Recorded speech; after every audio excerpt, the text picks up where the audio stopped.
David, you want to test to make sure you can hear us and we can hear you? I can hear you well. Can you hear me? It's really super noisy in here. Can you hear me when I talk? Anybody hear David? Test 1, 2, 3.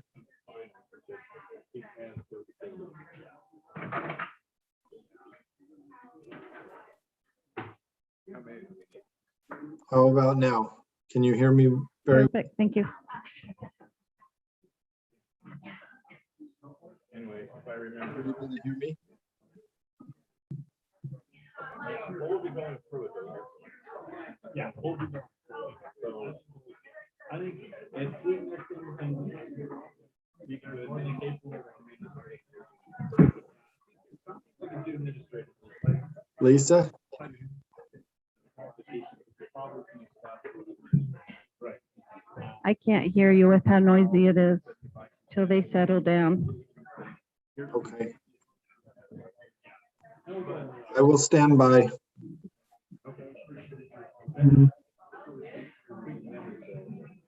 You could just turn back and say, all right. I might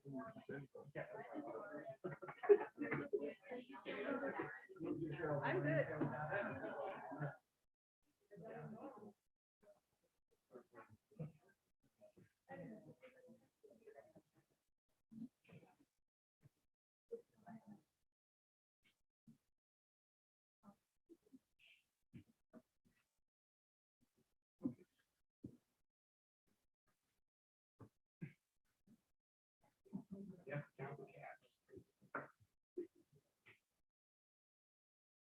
Okay, are we ready? We're recording. Okay, welcome everybody to our South Weber City Council meeting of September 14th. It's 6:01 p.m. and all council members are in attendance. And we're grateful to all of you for being here. I love to see your faces out there. We'll begin with the Pledge of Allegiance by Councilman Halverson, and then I will give the prayer. Please stand and repeat after me. Of the United States of America, and to the republic for which it stands, one nation, under God, indivisible, with liberty and justice for all.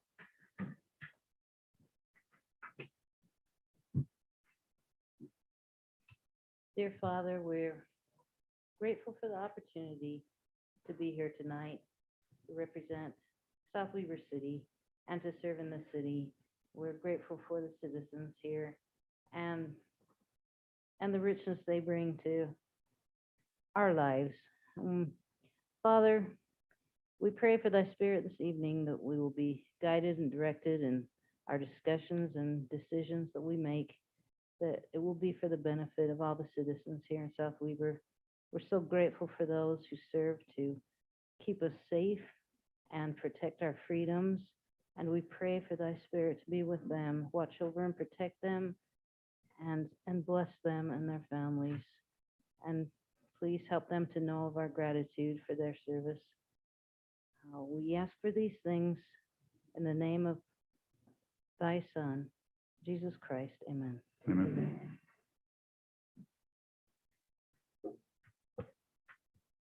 Okay. We will begin with public comment. If you look back behind you, our microphone is back there. Please state your name and address, and please keep your comments to 3 minutes or less. Please address the entire council and know that we will not respond during public comment period. We're now open for public comment. You know what? I'm going to change that. We are going to wait on public comments. So Paul, stay seated. Okay. Come on. All right. So before we have public comment, we're going to introduce, I'm really excited. We have a new youth city council and they're going to be sworn in tonight. So I'm going to turn the time over to Councilwoman Petty. Thank you, Mayor. Okay, we are so excited for our new youth that are joining us for our youth city council. So I am going to read their names and then I'm going to invite them all to come forward so they can be sworn in for the year. We have Riker Alvey, Reese Coford, Britton Farron, Maggie Heyer, Hallie Shoup, Nathan Olson, Alexia Alberts, Allison Durant, and Susanna Johnson. If you guys would all just come on up to the front.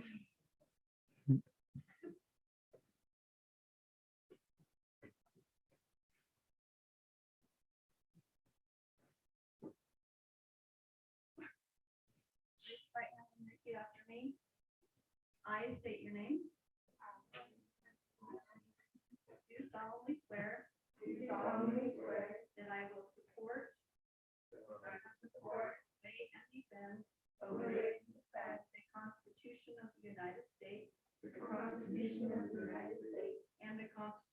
the State of Utah. And that I will discharge. The duties of my office. With fidelity. Yay.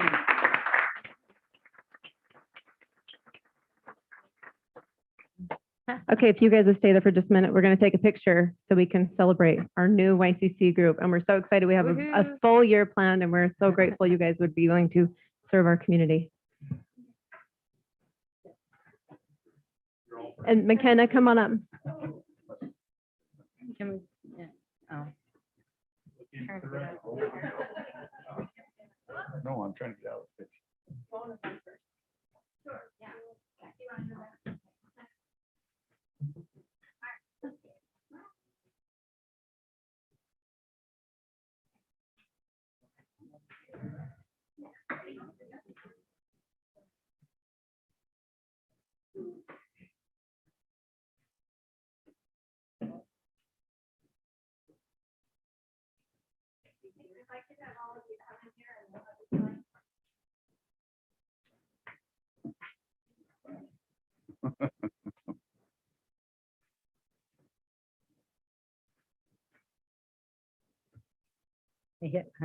Congratulations to all of you. All right, now we will do public comment. Do I need to go through the rules again, or is everybody good?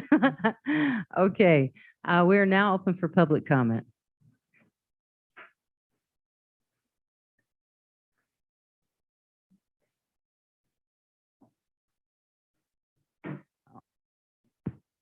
Good evening. My name is James Durant. I live at 7478 South, 1980 East. In South Weber, a little subdivision called Cedar Cove. It's just right adjacent to the Cambridge Crossing Apartments, if you know where that is. So I'm sure you know where that is. Everyone knows where that is. First, thanks for doing that first, because my daughter did not want me to embarrass her. And I was taking some notes and she's like, "You are not getting up." I'm like, "I'm getting up." And she's like, "Any meeting but this one where I'm at." I'm like, "I'm sorry, I'm getting up." So she's, yeah. So if I'm quick, she will never know I was even up here. First, thank you, Mayor Schulman, for your service for many years. Thank you. Thank you. Our kids love you, and the involvement you've had at the elementary school in the city has been awesome. So thank you. Second, I wanted to address just the weeds that are in some of the empty lots, specifically the lot that is directly north of Cambridge Crossing Apartments. It's owned by U.S. Development, Danny Breinstein, I believe still. Every year I have to call Chris and ask him, "Hey, will you contact me, get those weeds down?" And I've sent 2 or 3 texts to him. Last one, I didn't get a response. The weeds are still there. Look, it's weeds, I get it. My concern is that on that corner there's this awesome bus stop that Jake Paul put in years ago for his Eagle project.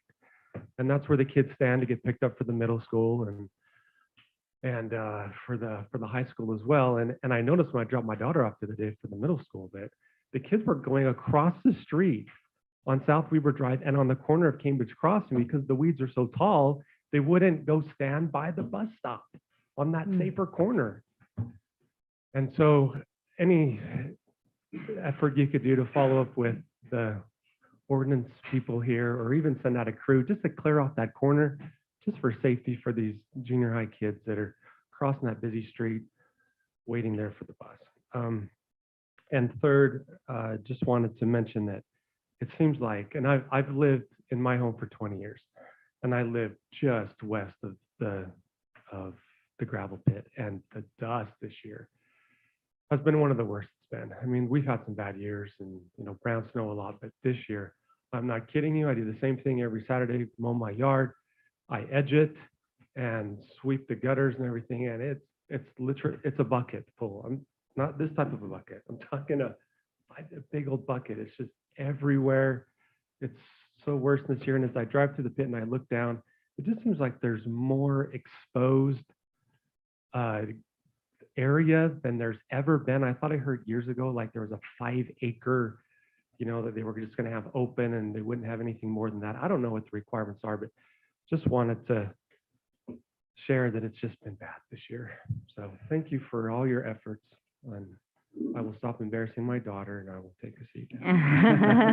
Thank you. Thank you, James.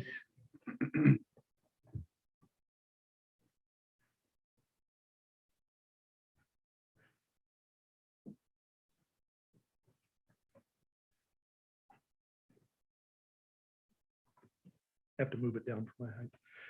Joel Dills, 7749 South, 2100 East, South Weaver, of course.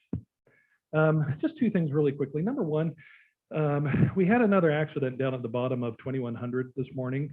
I'm sure you guys heard about it. Somebody pulled out in front of a motorcyclist skidded. I know Davis County is doing a fantastic job. I love Pope, but if we could just kind of remind them that we need a little bit more presence here during the mornings and a little bit more aggressive on the ticketing versus just the friendly warnings, because with a lot of these people, especially some of the younger ones, unless there's points on the license, it's not going to change. And each one of these accidents, luckily, nobody died this morning, but I mean, this was a motorcycle one, and that's really kind of dangerous. So just keep that in mind. Second one, I just wanted to again talk about the dust. I've spent some time really kind of researching what other cities, all the way down from Payson up to Perry, have been doing with their pits that they have in their cities. I would recommend Dave Larson or somebody contact Perry City. I mean, if you really want to look at some city code that does a great job of managing the dust and managing the pits and the relationship, they do a fantastic job. Our pits are a big part of our community. They are a big part of our economy, and we need to work with them. But at the same time, it's like Durant said, this is worse than ever. And I know it's because of the water situation, but there's still chloride that they could put down on it. There's even sheets. I mean, there's so much, and most of the other cities actually require for a reclamation process as they are going through the pit to determine where they're going to be working. And the second they stop working in an active area, they've got dust mitigation going in. They've got natural plants. They've got all kinds of different solutions to try to get that. I believe, according to the contract, we're only supposed to have phase 2 and possibly 3 being worked right now. And I thought they were going to be separate, but I guess they're both at the same time. That means the rest of that pit area should be covered, or at least reclamation be going on to prevent it, according to our own contract. So, or that may have been somebody else's contract. Like I said, I've read a lot of them lately. Anyways, good luck with it. And like I said, an hour conversation with Perry would probably do a great job of really understanding how other cities have a relationship with their gravel pits. So thank you for your time. Thanks. Thank you, Joe.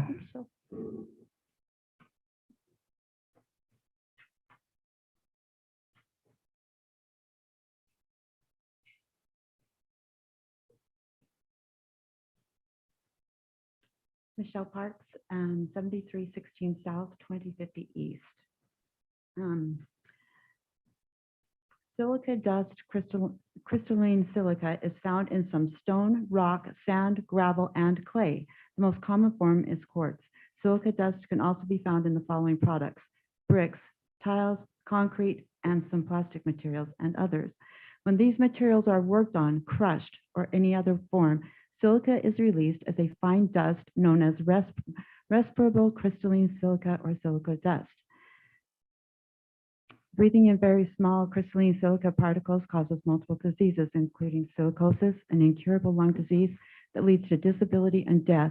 Respirable crystalline silica can also cause lung cancer, chronic obstructive pulmonary disease, and kidney disease. Exposure to this crystalline is related to the development of autoimmune disorders and cardiovascular impairment. These occupational diseases are life-threatening and debilitating, life-altering and debilitating disorders that annually affect thousands. Breathing it in, I have talked to doctors, I've talked to health department, and breathing it in can cause irreversible damage.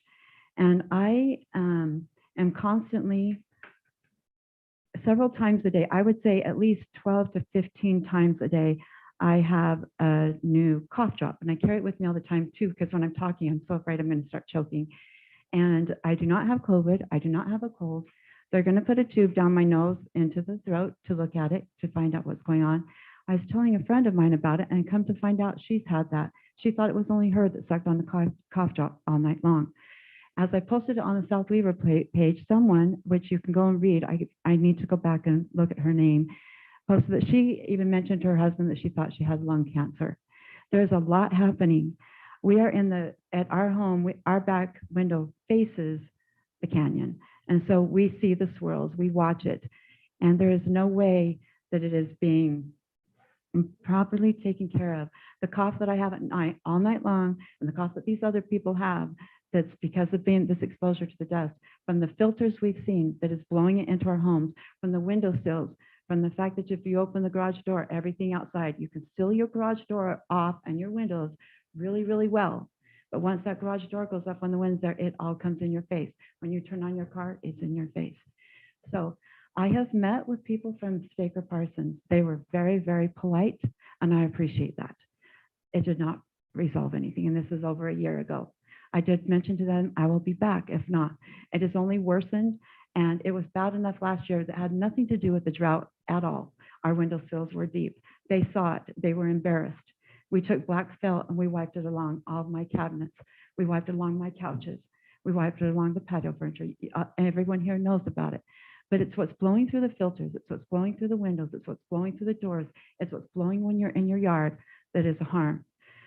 And I'm not even going to touch on the property because we already know it's damaging that, and I'm not going to go into the details. But now I'm more bothered because this year it's more my health. It's more my friend's health. It's the neighbor's health. So it's getting to be where people need to start taking responsibility. I don't know who that is particularly, but I will be meeting with more people. There are people that are going to KSL, and it's going to change South Weaver's reputation. I have mentioned this to Quinn. There is a group. It's not just one or two or just me. There's a group going because we're burned out with the empty promises. And that changes and ruins the environment and the integrity of South Weaver. But so does our health. And yes, they were here first, but they don't own my property and they don't own anyone else's either. So what they do that's making them millions doesn't have the right to jeopardize our health and the value of our property and destroy it. So I appreciate your time. I appreciate the time and efforts that everyone puts into this. Thank you. Thank Thank you, you. Michelle. Thanks, Michelle. I'm going to piggyback on her. I didn't know this was on tonight's meeting. I was coming for another reason, but same thing happened at Planning Commission end of July when you were talking about Geneva. So I'm going to give a little bit of a repeat, but on that one, I brought a 5-gallon bucket and I demonstrated. I said, we have a pollution problem in South Weaver. Let's stop calling it dust. It's pollution. And there has to be something done. I've been on the city council. I was on there for 12 years. Before that was a problem. I tried complaining. I tried whatever I could. And all I did was get scolded for, oh, you got to be nice to the gravel pits. Oh, you should be ashamed that you are embarrassing them. Oh, we're so grateful for the gravel pits. Shame on you. And they were here first and not the houses. And so people are stupid enough to build there. That's their fault, all that kind of stuff. And I'm just really angry when I hear about this stuff because it is a pollution problem and it's affecting our health. It's affecting our homes, like I said, and like she said. You can't leave your windows open. Even if you do, it still gets in. It's destroying carpets and drapes and electronics and vehicles and your patios.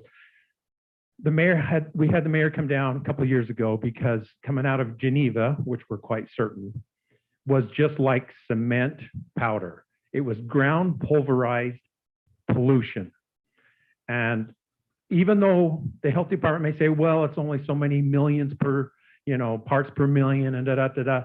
Well, if you're breathing it every day, every moment, it's affecting your health. It's affecting your, I mean, I've been here for 63 years. It's gotten worse. And I know Parsons say we're a partner and good, they pay for our fireworks, so we're good. And we have meetings and we talk to them. It's a lot of talk, but we have got to put some strong things in place. What do we need to do? We need to say, you cannot operate when the wind's blowing. They greased the skids years ago, I'm sure, with the legislature so that they're protected when this and they're protected with that. And we got to have so much particulates before we can do anything. Oh, and if the wind's blowing the certain, like, sorry, all bets are off. It's got to be, when I was on the council before, I said they could not get Al Capone on all the murders and crime and corruption and everything else he was committing. What did they do? They got him on tax evasion. We've got to find a way to make the gravel pits. And unfortunately, Geneva, all bets are off. We don't have any. That's why I was complaining about Geneva. They're not even team players. They won't even come to the table. They won't negotiate. I don't know what we get from them. I don't think it's much financially, if anything at all. They do what they want. They do when they, how they want, and snub us in South Weber. And I'm getting their cement pollution on my home. And if I've got videos for years and years of Parsons. When I was shooting video of the sand coming out of years ago, they sent the water truck over to blast me. So I, leave until my cousin pulled up and realized it was me and he told him to back off. But they play their games and they sound so nice and we have committees and we're going to do this. They should not be able to operate when the wind's blowing. That's one thing you ought to do. We're shutting your hours down. If the wind's blowing, you can't operate. Yeah, but we have sorry, we're in charge of the city. If the wind's blowing, you cannot operate. The noise is one thing, but the pollution is totally health related. And sorry, you got me worked up and I'm glad you did because we've got to look at this. Like I said in the planning commission, if this was Dow Chemical Company and they had pollution escaping their plant and it was affecting our health, are we just going to say, well, but they pay for our fireworks, so we'll just turn a blind eye? Well, we can't do that anymore. I told the mayor when she came, I said, look, I foresee the day when there's going to be a lawsuit and the city is either going to be a plaintiff with the citizens against the gravel pit, or they're going to be a defendant with the gravel pits and a plaintiff, the citizens of the city. I know we count on their money. We've got to figure something else out, but it has got to change. And we've got some people that are trying to run for office. I hope someone comes in with some determination, not to just have nice talks. Pam Jones had nice talks with the committees and the gravel pit, and we're going to try this, and we're going to do that. But I think like what's been said, there's too much ground that's exposed.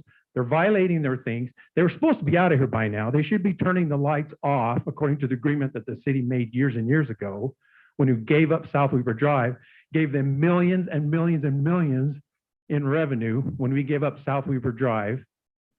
And they just play us, and the players change every few years. And so, we start all over with the same game and, oh, we'll try harder. And yeah, we can't water because, we're shortage and all that, but it's not just this year.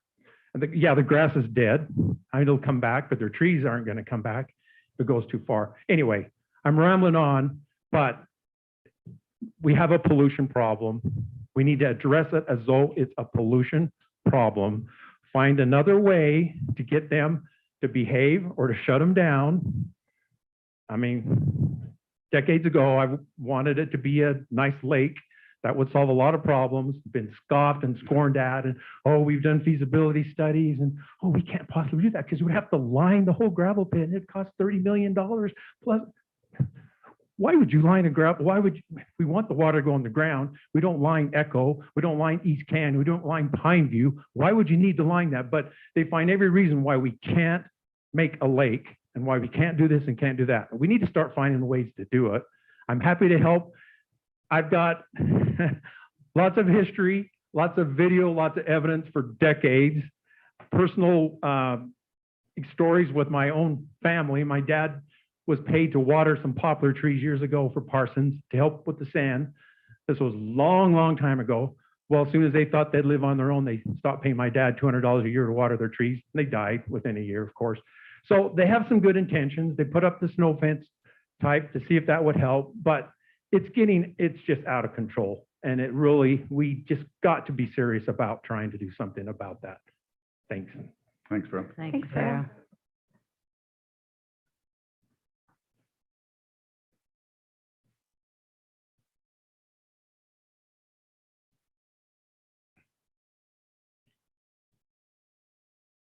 Any further public comment?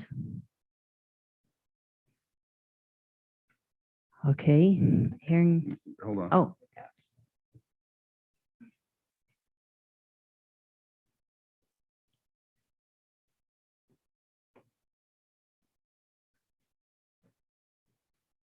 Hello, and thank you for letting me speak for a minute. My name is Jewel Fausto. I live at 2068 Eastview Drive, right at the mouth of the pit on the west side. I've been there over 20 years. The gravel pit is unbelievable. It really is. What people here are saying I support wholly, it's extremely bad. It got to the point where I had worked with MSHA and DAQ a number of years ago and became state certified as an emission inspector. And I've been documenting these ongoing events, and clearly we have issues, but we as a city need to get together, provide our own monitoring, and document the wind, the opacity, the particulates, and then we can develop a plan forward to try to get Parsons to be in agreement to take sturdier issues with this. So we've worked on this, all of us, for a lot of years, and we're really not getting anywhere. We're sliding backwards. And so I would ask that the city revisit maybe the commercial development plan that you had in force in 2003, add more specific information in that plan so that we can all work together to solve this. I do have asthma. I have it severely, and I never smoked in my life, but it is the gravel pit. Absolutely. It is so bad that I'm sweeping my garage every single day and the thresholds every single day. I wash my windows every couple of days, and I'm 66 years old, and I'm ready to give in. I don't want to. I love South Weber. I love where I live. I take care of my cats. I take care of my yard. I'm single. I'm doing it all alone, but I'm fighting a huge battle along with all of us. And now my health is suffering, and probably many others to come. So I appreciate considering putting in our own monitoring stations, document, put everything in some sort of policy agreement, working with Parsons directly, add liners, cover your waste as you recover it, reclaim the property. There are a lot of avenues, and they're simple, and they're really not expensive. We can tackle this, but we need to get our heads together and work hard and daily and be consistent and don't give up, because we can do this with them. I'm sure of it. And if we can't, we should consider when they come up for recontract, close them down, close them down. I'm all for that. I'd like to do that yesterday. But what everybody, I think, feels this way, especially those that are sitting and living where we're breathing this every day, and our animals, and our lawns, and our homes. It's a catastrophe. Now, I compare this to the Magna facility on 80 as you go west. They were watering continually, and I brought that to the attention of Parsons. I worked with their environmental manager many years ago. We can do better than this as a city. We need to look out for one another and our health. Sounds like I'm lecturing, and I'm sorry if it sounds that way, but it's a hardship. And thank you for listening. Thank you. thank you, Jill. Thanks, Jill.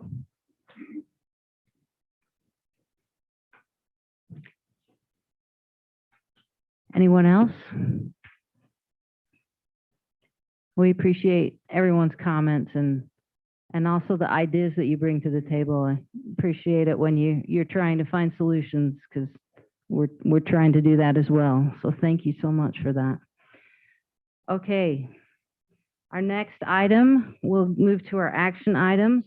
We have the approval of the consent agenda, which consists of the August 17th, 2021 minutes, August 27th, 2021 minutes, and the August check register. Are there any comments or questions on the consent agenda? And hearing none, I will entertain a motion to approve. So moved. Second. Okay, any further comment? Then we'll have a roll call vote, beginning with Councilman Windsor. Aye. Aye. Aye. Aye. Aye. The motion carries unanimously. Our next item is ordinance 2021-12, internal accessory dwelling units. Within the parameters of HB 82, the City Council is tasked to adopt an internal accessory dwelling unit ordinance and make a final recommendation to the City Council.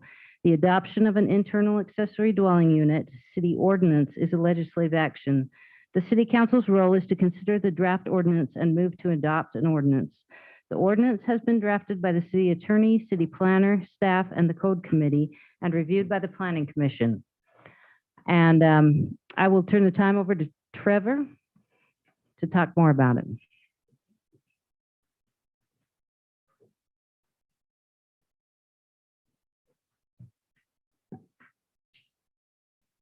Oh, not that one.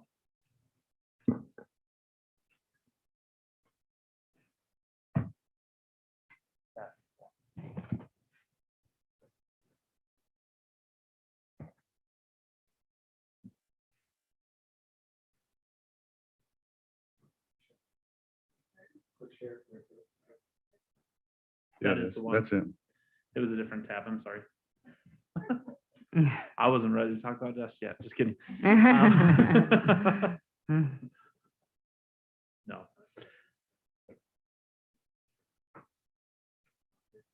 Yeah. Mhm. And then there should be a button.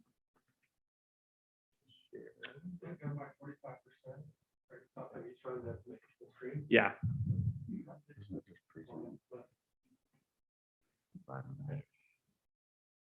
And then, ooh. It's over, there's it like the a presentation. Present screen. button on the She's left trying there, to share, Oh, I see. What you mean. right? share screen. And then it's hiding underneath the, oh, look, you had it. I won't tell you what to do, Lisa. You obviously know exactly what you're doing. Just start from the beginning. Okay. So, Mayor and Council, I'm excited to talk to you about the IADU ordinance today. Mayor gave the introduction. Our purpose is to consider the draft ordinance that has been recommended by the Planning Commission in accordance with the state statute. So, I'm going to go to the next slide. Sorry, do you have a clicker? I can just run it. So just some context and some background on this this ordinance. In the 2021 general session, the Utah legislature passed House Bill 82, requiring cities to allow internal accessory dwelling units in no less than 75% of residential zones. We need to enact that ordinance prior to October 1st, or the IADUs will be expressly allowed everywhere under the state statute. So that's why we're here tonight, to consider that. Inside that House Bill 82, they limited things that we can limit or enforce with in relation to internal accessory dwelling units. So, for example, we can't establish restrictions on the construction or use of an IADU, including the size and ratio to the primary dwelling. That was a point of clarification from Planning Commission, is that when we're considering IADUs, we can't say that it can take up no more than 20% of the home. We can talk about the total size of the unit, but we can't talk about it in relation to the rest of the home. or total lot size or street frontage as well. We can require bedroom window egress, prohibit installation of a separate utility meter, require that the ADU design does not change the appearance of the primary dwelling, require one additional on-site parking space, and replace any garage or carport parking spaces if the IADU is created in the garage or carport. Prohibit an IADU in a mobile home. In the ordinance, it talks about recreational vehicle because that's the legal definition that we have inside our ordinance. I think just for the purpose of the presentation, we don't mean like a recreational trailer. It's a mobile home. We can require an ADU permit or license. Prohibit an IADU if the primary dwelling is served by a failing septic tank. Prohibit if the lot is 6,000 square feet or less. Prohibit the renting of the IADU for less than 30 consecutive days. That obviously would make it a short-term rental, right? So we can prohibit that. And we can prohibit renting an IADU that is not an owner-occupied primary dwelling unit. And that means that we're making it so it's not a duplex, correct? You have to live in the home that you're renting out to someone else. Is there any questions or comments at this point? Okay, tell me if I'm going too fast. One thing to note in our ordinance, the only one we chose not to prohibit or require is the one that's highlighted, required that the IADU design not change the appearance of the primary dwelling. We haven't prohibited that. So what that means is if I'm making an addition onto my home, I can build onto it, build it up or out in compliance with the code and still allow an IADU in that addition. Does that make sense? That's the only one that we chose not to include in the draft ordinance. At Planning Commission, this is the background on the decision and the recommendation from the Planning Commission. They voted to recommend the approval of the IADU ordinance in the unanimous decision with the recommendation to add definitions for IADU and EADU into Title 10. Now, if you look on the presentation, those interior and exterior are highlighted. That was what was included in the proposed ordinance tonight. Upon further review and some comments that we received, we noticed that the interior was actually inconsistent with the internal accessory dwelling unit title. So we're just recommending to do a kind of minor text change to make those consistent with state law, defining it as internal and external rather than interior and exterior.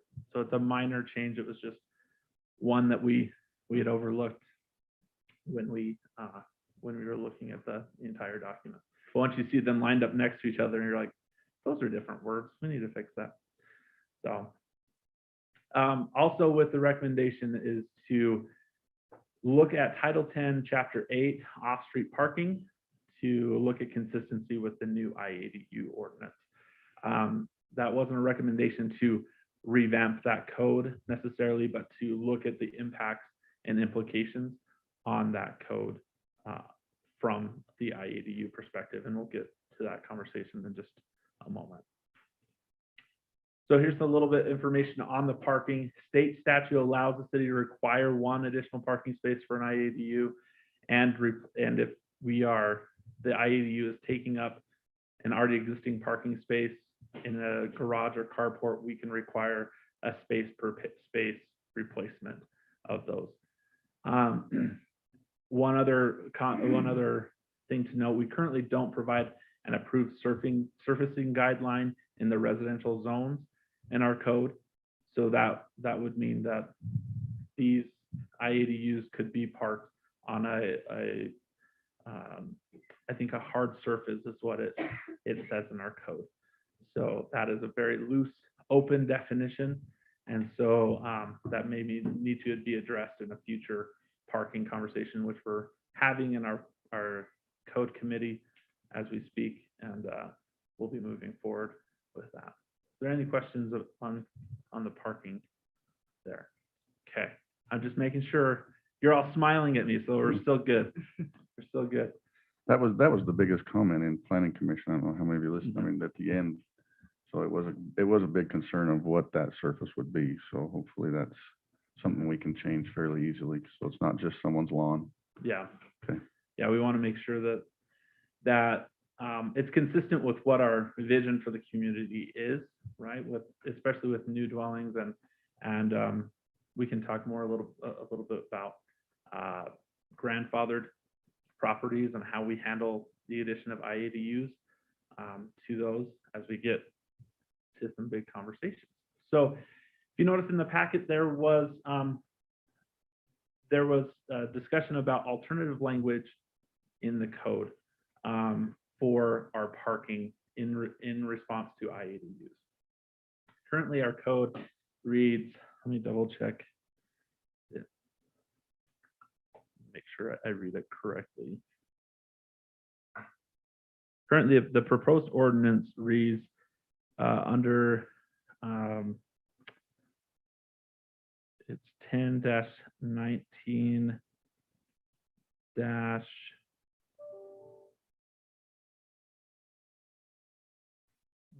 this earlier, where'd it go? Oh, there we go. 10-19-7 in C is one off-street parking spot per IDU shall be provided in addition to any off-street parking provided for the primary dwelling. So that's that was the recommended language from the Planning Commission. Some alternative language just to make sure it ties to the Chapter 8 title is just including in compliance with Chapter 8 of this title at the ending of that. One conversation point to have is the word provided or required. So in the ordinance that was sent over by the Planning Commission, it has that, and off-street parking shall be provided. In this alternative, it says the parking space for ID shall be required in addition to any off-street parking provided.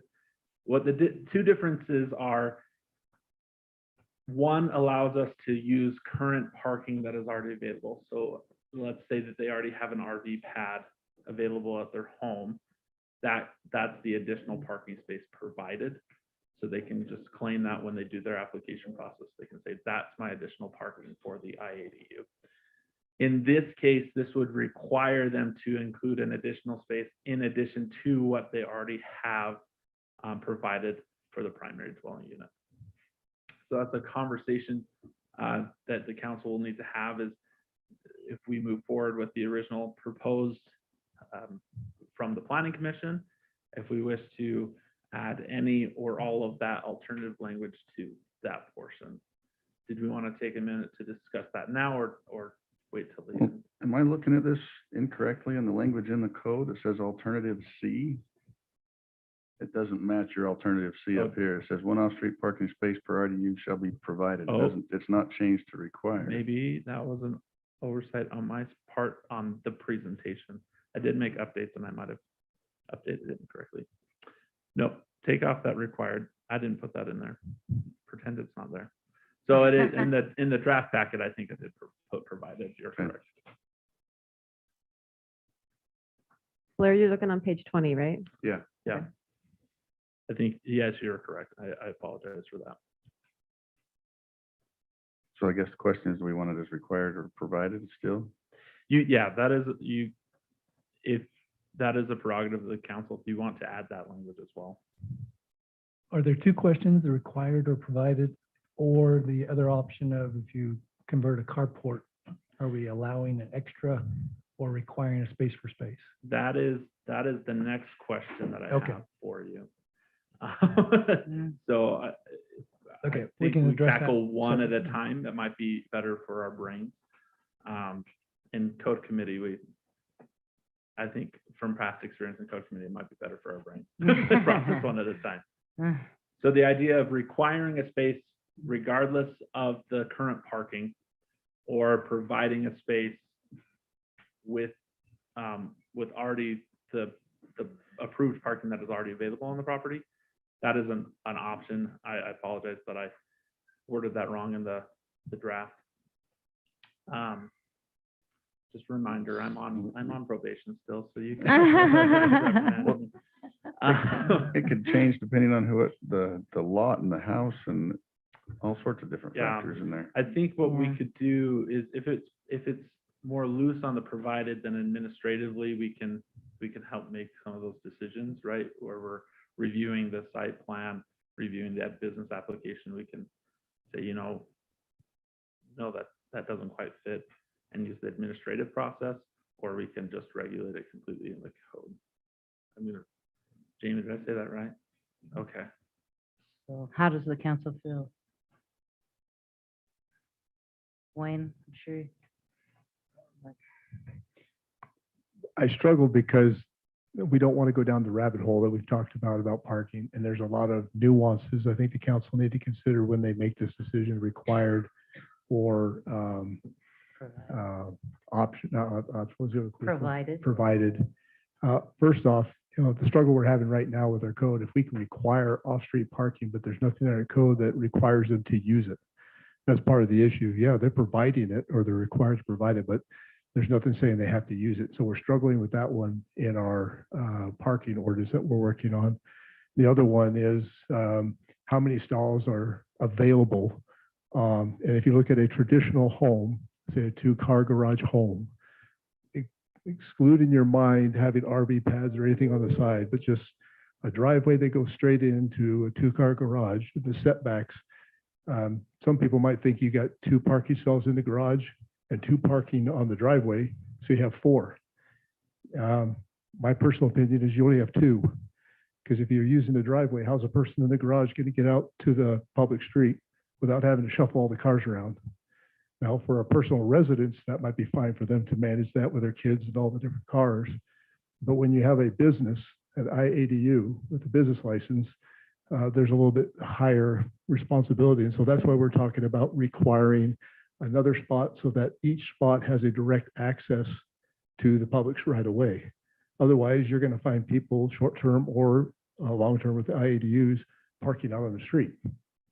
And then trying to enforce that in the winter has been the other issue, because some people believe if it's not an active storm, what's the big deal? So those are some of the dynamics we're working with when you start talking about required or provided, that the council needs to consider.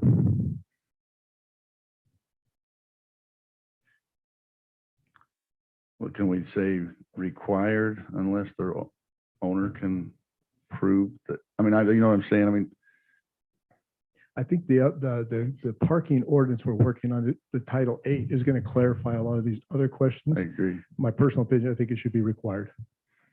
And now we're talking about IADUs. We're not talking about existing residential units for their purposes. Two completely aspects. This is the business side of an IADU, and what are we requiring or recommending that they have to do to have that license? That was my thought as well. I think it's more black and white and easier to, identify and enforce if it's called required. Agreed. I do have just a visual aid to help us kind of frame some reference on this conversation, right? Because Haley had, Councilwoman Alberts had You can call me Haley. I'm good with that. Okay, I never know how formal we need to be. I'll be formal. Haley had came up with the analogy of Christmas lights, and I think the more that we dive into unraveling this Christmas light issue, we have a variety of parking types and arrangements within the city. So I went through Google Maps and just took out some screenshots of different properties that are available, just to highlight this conversation. So if we can come up with a language on the required portion, that will help us in some of these conversations, because if you look at the far right of this screen, if we have an additional parking space is required, I don't know where they're going to put an additional parking space, if that makes sense. Or at the center top where there's already a whole bunch of parking available, I don't know where we're gonna require that when there's a lot of parking available. So there's just some considerations. A possibility is to add some language of required unless a proper ingress and egress is available on current parking available on the property, is a possibility. So if we leave it open to just that verbiage, is it covering staff well enough and without speculation of yes, I do too have it versus an opinion of that you do not have it? I feel like that's where we might have some issues where people argue that it is appropriate and somebody else is arguing that it's not an appropriate amount. How do we tie up that loose end in that language? That is a good question. So we can look at some of these examples where the unit in the middle has space for 3 additional vehicles in tandem with the garage. Therefore, they would have potential 5 parking spaces. And I would maybe defer to Jamie on maybe the best way to cover the administrative aspect of it, where it allows us to say that could be the proper ingress and egress language, so that we can say no, that you're already crammed as it is. We need to have an additional space. There's space on your property that we can make that.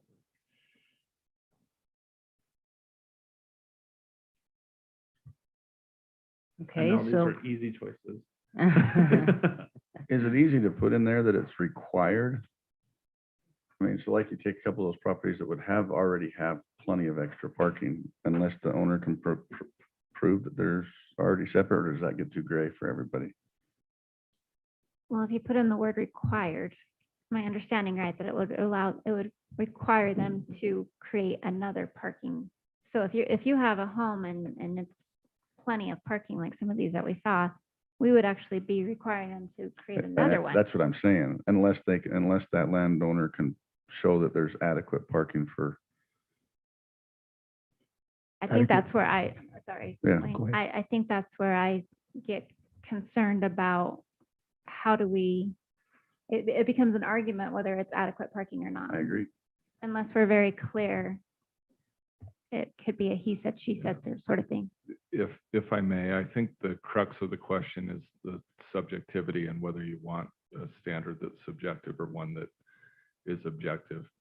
The 2 choices, as I understand them, would be, one would be you would require 1 additional parking spot over what's required by city code for a property zone that way. And then the other way of doing it would be you would require, at the point in time that they introduce an IADU, they would be required to add 1 additional parking spot on top of whatever they may have. And you have a lot of properties within the city that are overparked relative to what's in the city code. So you could have 2 homes side by side, zoned identical, one that has 2 garage spaces, 2 driveway spaces, and the neighboring property that has 3 garage spaces, 3 driveway spaces, and an RV spot on the side of the home. And if the code only requires 2 parking spaces, and the one with the 3-car garage and the RV wants to introduce an IADU, you would require then 1 more spot. So they would have 8, if my math's right, but they'd have to have on that property. And that, I think, is the concern that's raised, at least for me, of just treating all the property owners the same. Do we define parking stall or parking spot in our code? No, that's one of the things we've wrestled with as we've implemented this. And the 2 issues that we lack clarity on is what the surface of the parking needs to be. And so some direction there would be helpful. And I think the code committee is working on that and will bring something forward eventually. And then the second question is whether for an IADU you have separate ingress and egress for both the primary resident and the IADU, and how do you define that?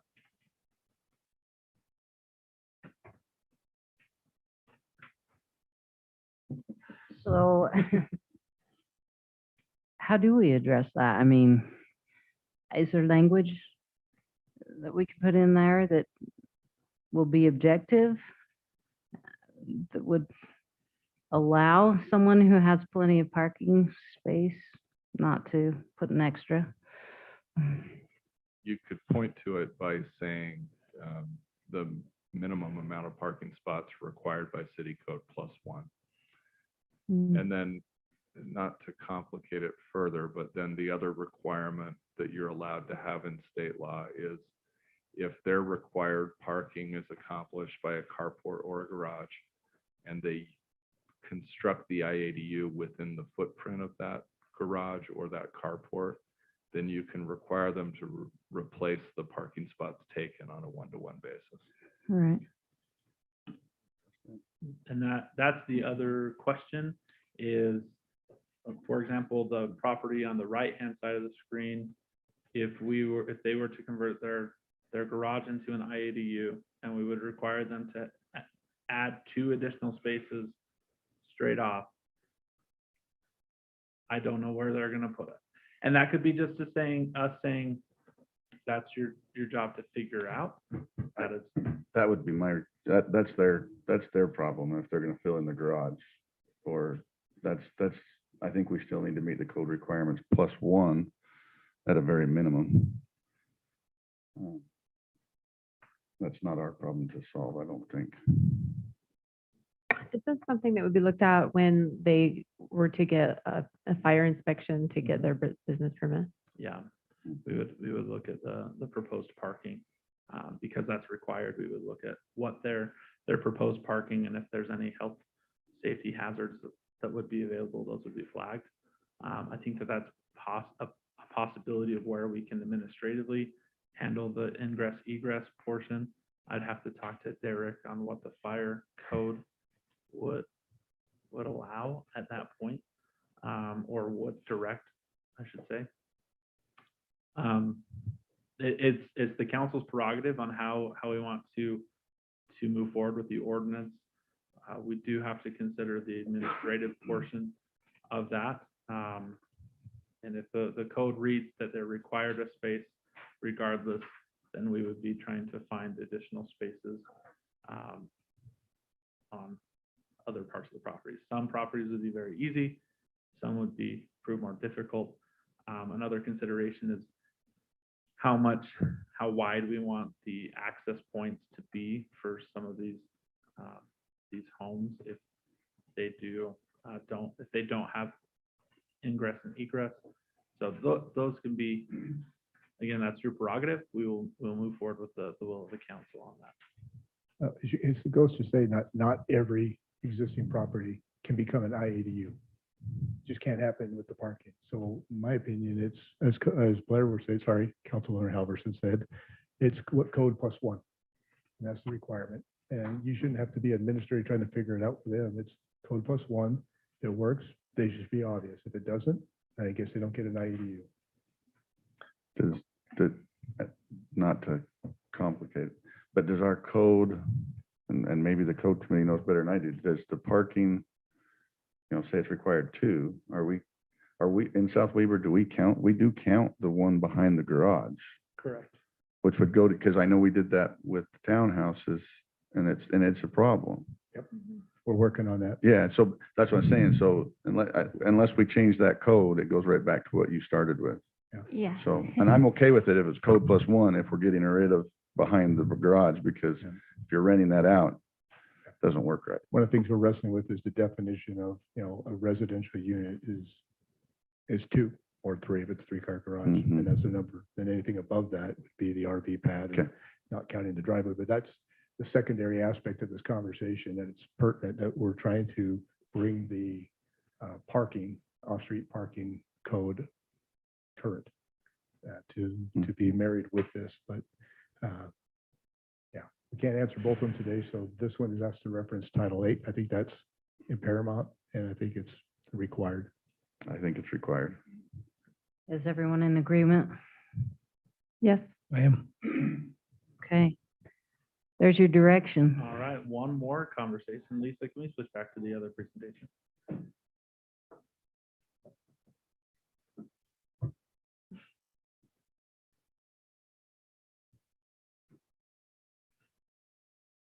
think it's in that window. Still, it's just a different tab.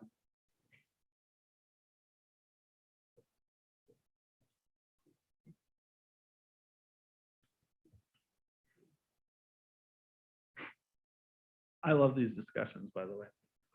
I'm a junkie for city council conversations. Really, he does. You should see him in code committee. He just envelops these conversations. Sometimes I like to poke and prod a little bit more just to. Yeah, as we're Keep it trying to going. unravel the Christmas lights, he keeps putting them back another knot. Well, But today they what brought about the tentacles was the new, Yeah. the new analogy. Is it selected that I can move on? Can you? No. Oh, it's just that. There we go. There we go. There you go. Here's the other conversation about alternative language. So the council may choose to adopt the original language as recommended by the planning commission or update the following language or whatever language you want to change that to. That's your prerogative. So the original recommendation is in the event a garage or carport is converted to an IADU, off-street parking shall be replaced on a space per space basis. So this would mean that they would need to replace it outright. The alternative is in the event a garage or carport is converted to an IADU, such conversion reduces the number of available off-street parking spaces below the minimum amount required by 10-8-5, which is 2 per residential unit. Then the limited spaces will be replaced on a space per space basis up to the minimum amount required. So this is if they, let's say they had a 1-car garage with a 1-car approach, they replace the garage, they don't have 2 spaces anymore, they would have to build one. But on the other hand, the original language is if they replace their garage and they are already overparked, it doesn't matter, they have to replace it on a space per space basis. I know, these are fun conversations. That's why we elected you, right? Tell us what to do. Comments?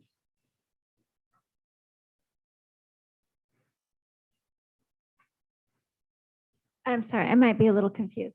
Uh-huh. Okay, so if we're going back to just the slide before and we're talking about having it be required, Mhm. I kind of got mixed up if we decided that was going to be required or was that going to be minimum parking stalls required by city code plus 1? Because those, if I'm understanding my brain right, those are not cohesive together. Am I correct? Because if you had, let's say, a 2-car garage with an RV park, and our code is a 2-car garage is 2 parking stalls, that means that they would need a 3rd, but they would already have a 3rd. But if we put the word required in there, then we're actually requiring them to do a 4th. So that would be, it's one or the other. Am I right? We could have both. So in that example, they would have the 2 parking spaces that we would count inside the garage towards their minimum parking required. And the additional accessory parking that they already have, that they've already put on the property, by creating an IADU, they would have to put an additional 1. So that would be 4 total. Then if the IADU happens to take over the garage, per the recommendation from the planning commission, those 2 spaces would have to be provided elsewhere. So Okay. we could provide them according to the proposed code. It would be 2 additional spaces, not counting what's already currently on the property. Okay. So in that case, they would have to build 3 additional spaces on top of what they currently have, which becomes a little bit restrictive. The alternative language would then say the 2 spaces in front of the garage are then applicable to parking because we count those as parking spaces currently. And then they would have to provide 1 additional by being required. So they would still only have 4 at that point, if that makes sense. Otherwise, they would have 1, 2, 3, 4, 5 by the original language. Clear as mud. Thank you. No, I'm just kidding. I'm with you. My head is, oh, I get you. a difficult thought Just- process. Just to clarify on the example you gave before, Councilwoman Albert's question, you're saying if they had a one-car garage and one car outside, therefore they have their two-car parking. Mhm. But if they turn it into a business, as Councilman Windsor said, now they would have to have 3 parking spaces, right? Correct. So they have to create 2 extra if they change the carport into, Yes. right? They could still, nope, yeah. Yeah. Yes, they would No, have to that's, create, that's correct. regardless if you take over a carport or garage and Right. you add the IDU. They need 2 for the then main you residence always will and have 1 to for the build third, 3. right? Does that And make so sense? again, back to the comment made earlier, I think that's on the resident to have to deal with that. If we Yeah. try to put in our code something that covers every single situation, our code is gonna be so hard to understand. And so I know that it might make it more difficult for somebody to put an IADU in Mhm. if they've got a certain situation, but from, again, an administrative standpoint, a legislative standpoint, it seems easier to just simply make it clean and straight, 1 for 1, in my opinion. Is that on if they utilize their garage and convert their garage into an IADU? Well, I guess, let me restate, not 1 for 1, but 1 for 1 meeting city code. Okay, So they'd have to have the 3. city code plus 1. Yeah, the city code plus 1. So Lisa, can you go to the next slide so we can go back to that issue? There you go, thank you. So it'd be alternative D. So it'd be alternate D to do that, correct? Yes, And that's what I would support. yes. So not administratively, but when we do the review process, we just need to make sure that they have 2 already existing spaces that can fit. Plus, they have to create 1 for the IADU. Okay. Okay, ready to move on? Would would we still be in compliance with state code if we've, if it's 75% of your community has to be allowed IEDUs? I think, we would be within the Yes. legal constraints of the code. Yes, Okay. you would be. Okay, Just because we make the area available doesn't mean that all areas in there can comply. right. That's correct. That was Right. one of the biggest arguments at the state level with the parking, because at first, the legislation didn't want to have any discussion about off-street parking, but it was argued in, and that's part of the reason. The requirement is that 75% of your zoning districts zoned for residential uses have as a permitted use IADUs. Okay, It doesn't require that every lot or residential property within those areas be able to fit an IADU okay, in terms of parking and the other things that they may have happening on the property. okay. All right. So we're back to this alternative language then. And just, do you want to keep the PC original recommendation or the alternative language? I vote alternative. Also alternative D. Okay. We got 2 for alternative. Oh, so am I. Yeah, I agree. Okay, Okay. sounds like everyone's in agreement. Wonderful, that was so easy. So just, when we make, No, you are. when we make the Not that it motion, matters. just remember to, include the alternative D. In the motion. For 10/19/70. Okay. I think 2 more slides maybe. That's I asking a love lot. presentations, not really. I was a corporate trainer forever and I hated PowerPoint by the end of that time. Can you click on the screen so I can advance the slide? There we go. Oh, I didn't update that language, but it's the prerogative of the city council to pass or determine what restrictions that are allowable under state law in the draft ordinance. I apologize for not having that. Mhm. Oh, I think, okay, perfect. Thank you. Some ordinance highlights just for your consideration. Like I said before, external appearance, we're not prohibiting changing the external appearance. We are including materials should be constructed of similar materials and design on that, but you can increase height or width or whatever it might be within code.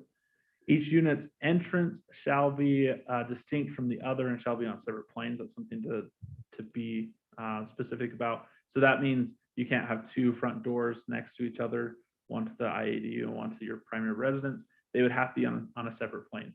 The plane can be a side entrance or rear entrance or a basement entrance. All those are separate planes, if that makes sense. It's not like a duplex. Yeah, we want to avoid the appearance that it's a duplex because it's not a duplex, it's an IADU.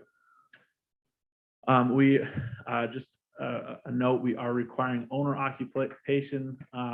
Either the IADU or the primary dwelling can be owner occupied. So that means if I convert a portion of my home to an IADU, say that's a small studio apartment type IADU, and I choose to live there as the primary owner, I can rent out the remainder of my home to a renter. That's how the code is written there. Could you please clarify for the council what owner occupied means or how we defined owner occupied? Owner occupied is based on the state definition. So it's a person who has the ability to register as a legal voter of that jurisdiction. So longer than 6 months in the year, they have to live at their residence. Jamie's going to throw something at me when I tell. So the intent No, of, you got it right. There are some exceptions within that state law that allow for things like missionary service, military service. So if you're away for those periods of time, you're still considered a resident and an occupant of the home. but the intent is for now the homeowner to rent out the home and then the rentee to do an IADU to split the rent. Correct. Yeah. That would then qualify kind of as a duplex, and we don't want that, right? It's an IADU. In our ordinance, this wasn't in state statute as a guidance, so this is our addition to kind of facilitate some good guidance in creating an IADU. So in order to qualify as an IADU, a minimum of 15-foot common wall or floor space with the primary dwelling unit is required.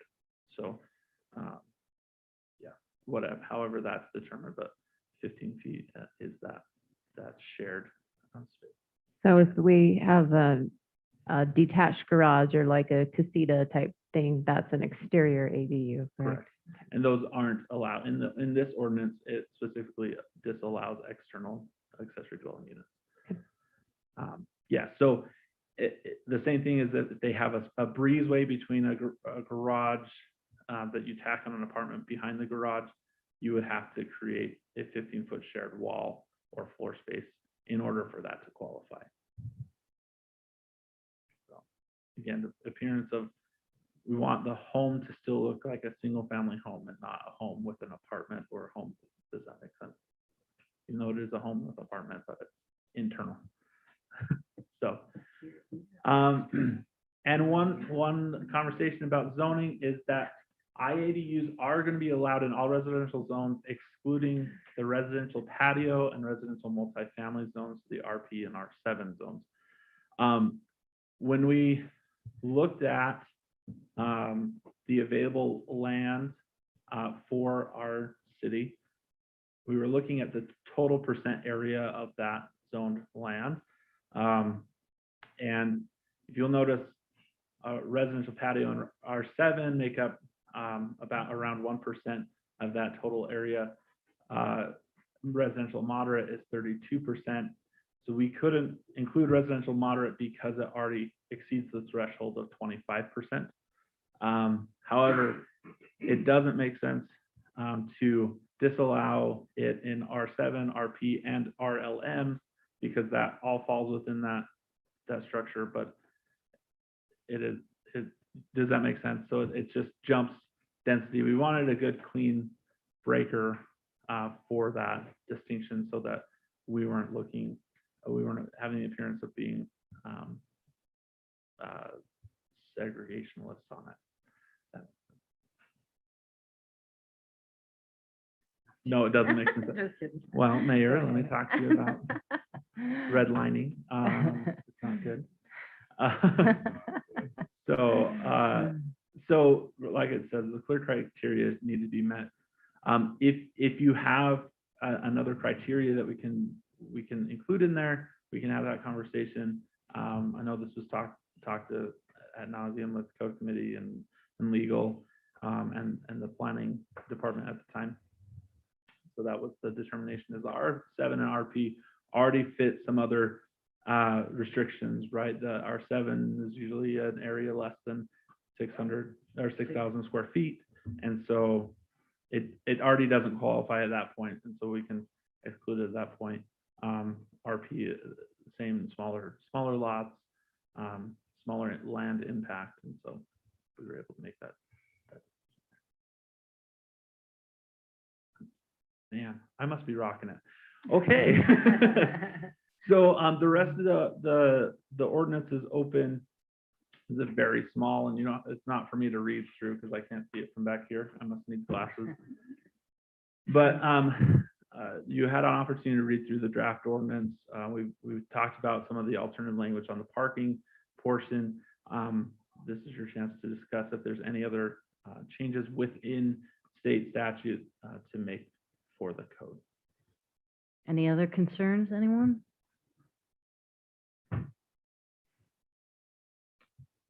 I don't have any other comments. I actually just appreciate the work that's gone into this. It's pretty hard to start from scratch for the code committee. The code committee and the staff have done an excellent job. So I just would like to move forward with the 2 changes. Okay, any other comments? I'll entertain a motion to approve ordinance 2021-12.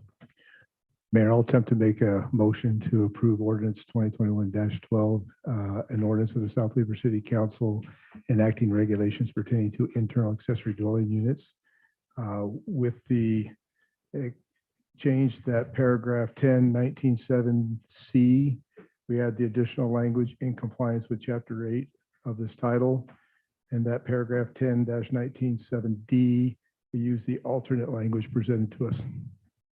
Do you want to also amend the internal, external to interior and exterior? I would accept that amendment to my motion. Just to clarify, in the proposed ordinance, we had provided instead of required. Is that also a wish to include the word required in that motion? Yes, I'll accept that. Thank you for those clarifications. Okay, I'll second that.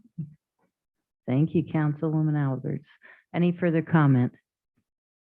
Okay, then we'll have a roll call vote, beginning with Councilman Halverson. Aye. Aye. Aye. Aye. Aye. A motion carries unanimously. All right. You might as well just stand up there for the rest of the Okay. Trevor show, yeah. All right, our next item, we're moving to discussion items, is code enforcement policy and priorities. With the recent move of code enforcement to the newly created Community Services Department, further direction on the policies and procedures is necessary to meet expectations of the council and community. We will center the conversation around what is the priority of the council, how would you like to see enforcement being handled, and if we need to amend code to make our enforcement process easier. While some current issues may come to light, this discussion isn't to make a list of current issues, rather a priority list of enforcement. Okay. Trevor, I'll turn the time over to you. Okay, Do you have perfect. any- I don't have a fancy presentation on here, no list of alternatives, but I think it's a good opportunity. As I came on, there's a lot of questions around code enforcement. Obviously, it's a very important topic for the community. Code enforcement has an opportunity to help kind of in the city branding aspect. The look and feel of the city reflects a lot about the land and the visibility of our neighborhoods. And so it's always a hot topic conversation as well. There's a lot of factors that go into it. There's a lot of codes that we have. There's a lot. And so I don't expect us to fully unpack everything tonight, but I think what we'll do is have a good priority set going forward of what steps need to be taken next in terms of updates to code, updates to procedure, and then also the general policy of code enforcement from the city council. A lot of times code enforcement ends up being the flavor of the week kind of conversation. What issues get brought to the forefront.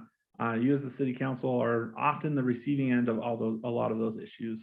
You answer to over 8,000 residents here, and each of them have different pet peeves, different things that bother them, and different things that go on that need to be addressed within the city, because we all want to live in a safe, clean environment. And sometimes those definitions are a little bit varied in people's conversations.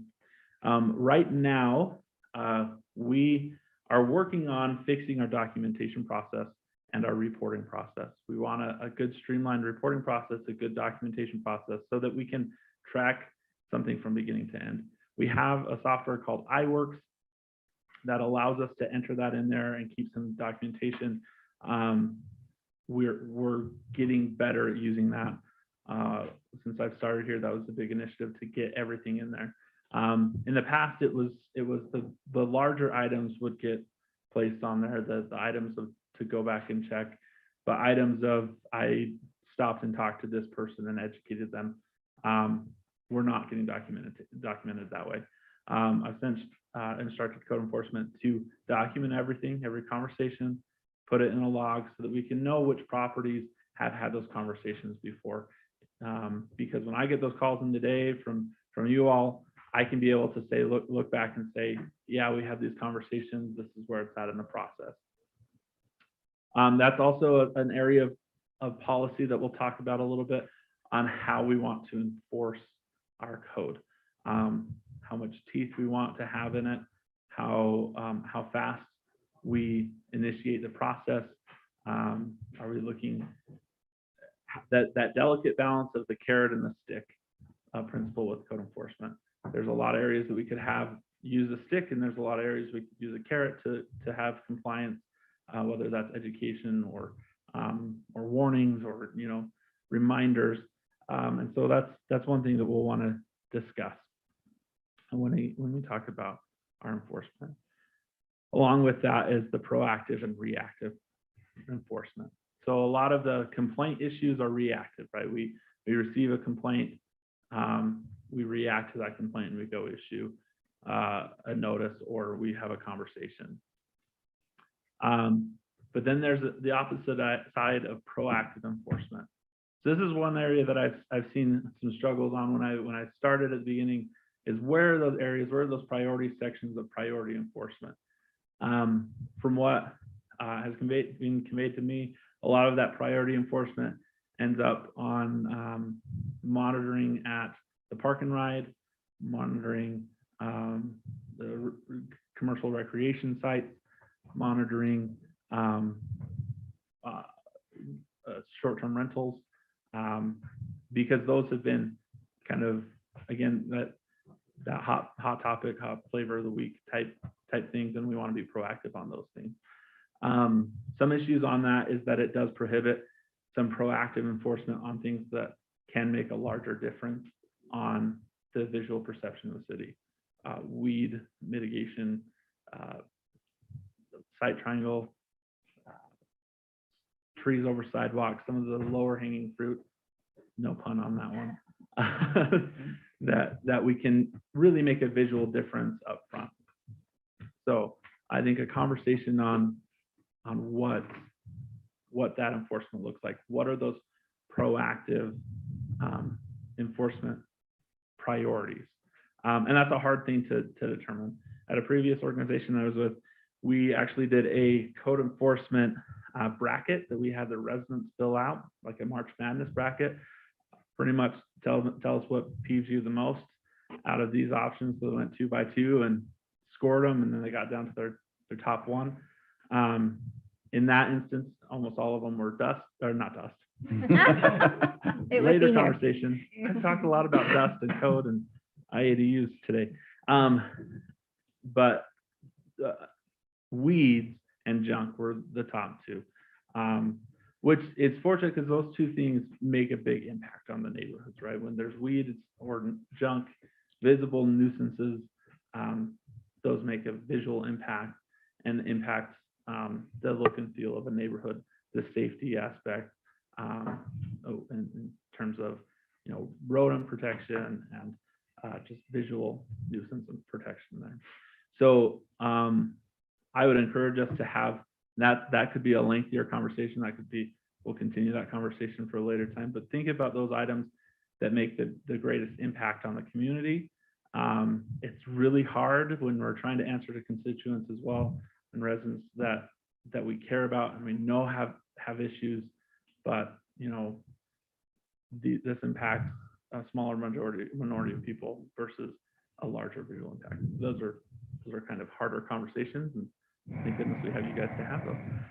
So any comments up to this point? I've kind of spread through a lot. There's a lot to process.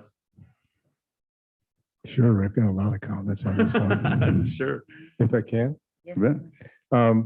You know, just to comprehensively, consistency in applying the codes that we do have, the coverage within the city. I mean, that's a question I think needs to come back, as well as we can prioritize different items, but do we have the resources in which to adequately cover the proactive, and not even the proactive, but even the reactive aspects going forward? We could table that for a further conversation, but before we start picking on those aspects in the community, I think we need to get our own house in order.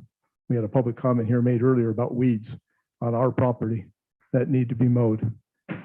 Before we start making citations and going after others, we need to make sure that our own house is in order with the tree limbs over sidewalk or the weeds being too high.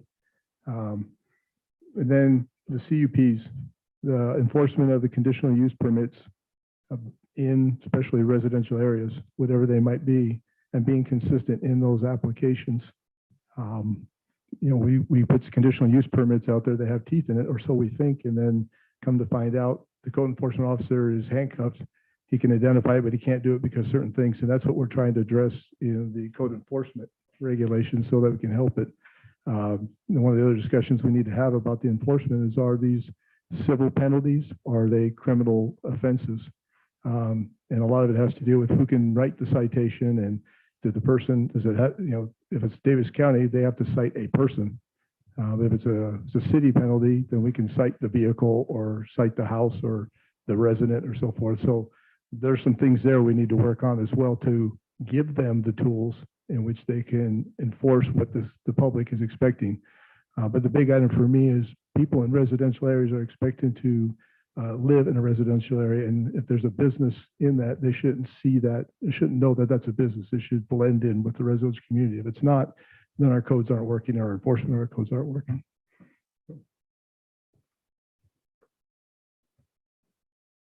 Thank you, Councilor. Complaint is people don't love to tattle on their neighbors. It's a really uncomfortable position to put them in, and to have them feeling like the only way something will get done is if they call on it or if they're monitoring the situation rather than the city. So I think there would be a good approach to being a little more proactive, especially I think on the weeds and the junk. I think that is a good complaint that I get a lot. But I would like to look into what Councilman Windsor brought up as far as if we have the resources and the capacity, the hours, the man hours and the manpower behind that. Do we? So right now, our enforcement is done primarily in the evenings and on weekends. Our part-time code enforcement officer is employed full-time somewhere else. And so that's the nature of part-time employment, is that you give part-time hours. Yeah. So the amount of enforcement and the amount of proactive enforcement, I believe, does get affected by that, because there's only so many visible hours in the day. And so that is a concern there. I do know evening enforcement is nice in the fact that you can have conversations with individuals. Again, if that's a priority conversation with the council, that we're done having conversations, we want to have a more proactive approach in giving the notice, telling them to fix it, and we'll be back in 2 weeks. And if it's not done, we'll move forward in the process. I think that's a priority conversation on enforcement with the city council. What is our process right now? Our process is a little bit complex. There's 2 different avenues that we can go through, and I'm gonna hopefully, if I miss something, Lisa or Jamie can help me to fill in some gaps. But typically, we have an initial notice period that has a cure period of 14 days. After that 14 days, we can determine to go 2 different routes. We can do a criminal process, which we process through the courts. Those are difficult right now because court resources and the ability to prosecute is hard, and so typically those do fall off the court register. Or there's a abatement process where you can begin abatement, determining an abatement amount on the property to charge as a fee or produce a lien on the property. Both of those instances have a time period where they can dispute that charge. So there's an additional period of time that we can't do anything. I believe it's about 20 days that they have the ability to come and dispute the claim, dispute the charge. And so from that point, during that time will be if we go the abatement route, we need to get a quote on what would it take to abate the property.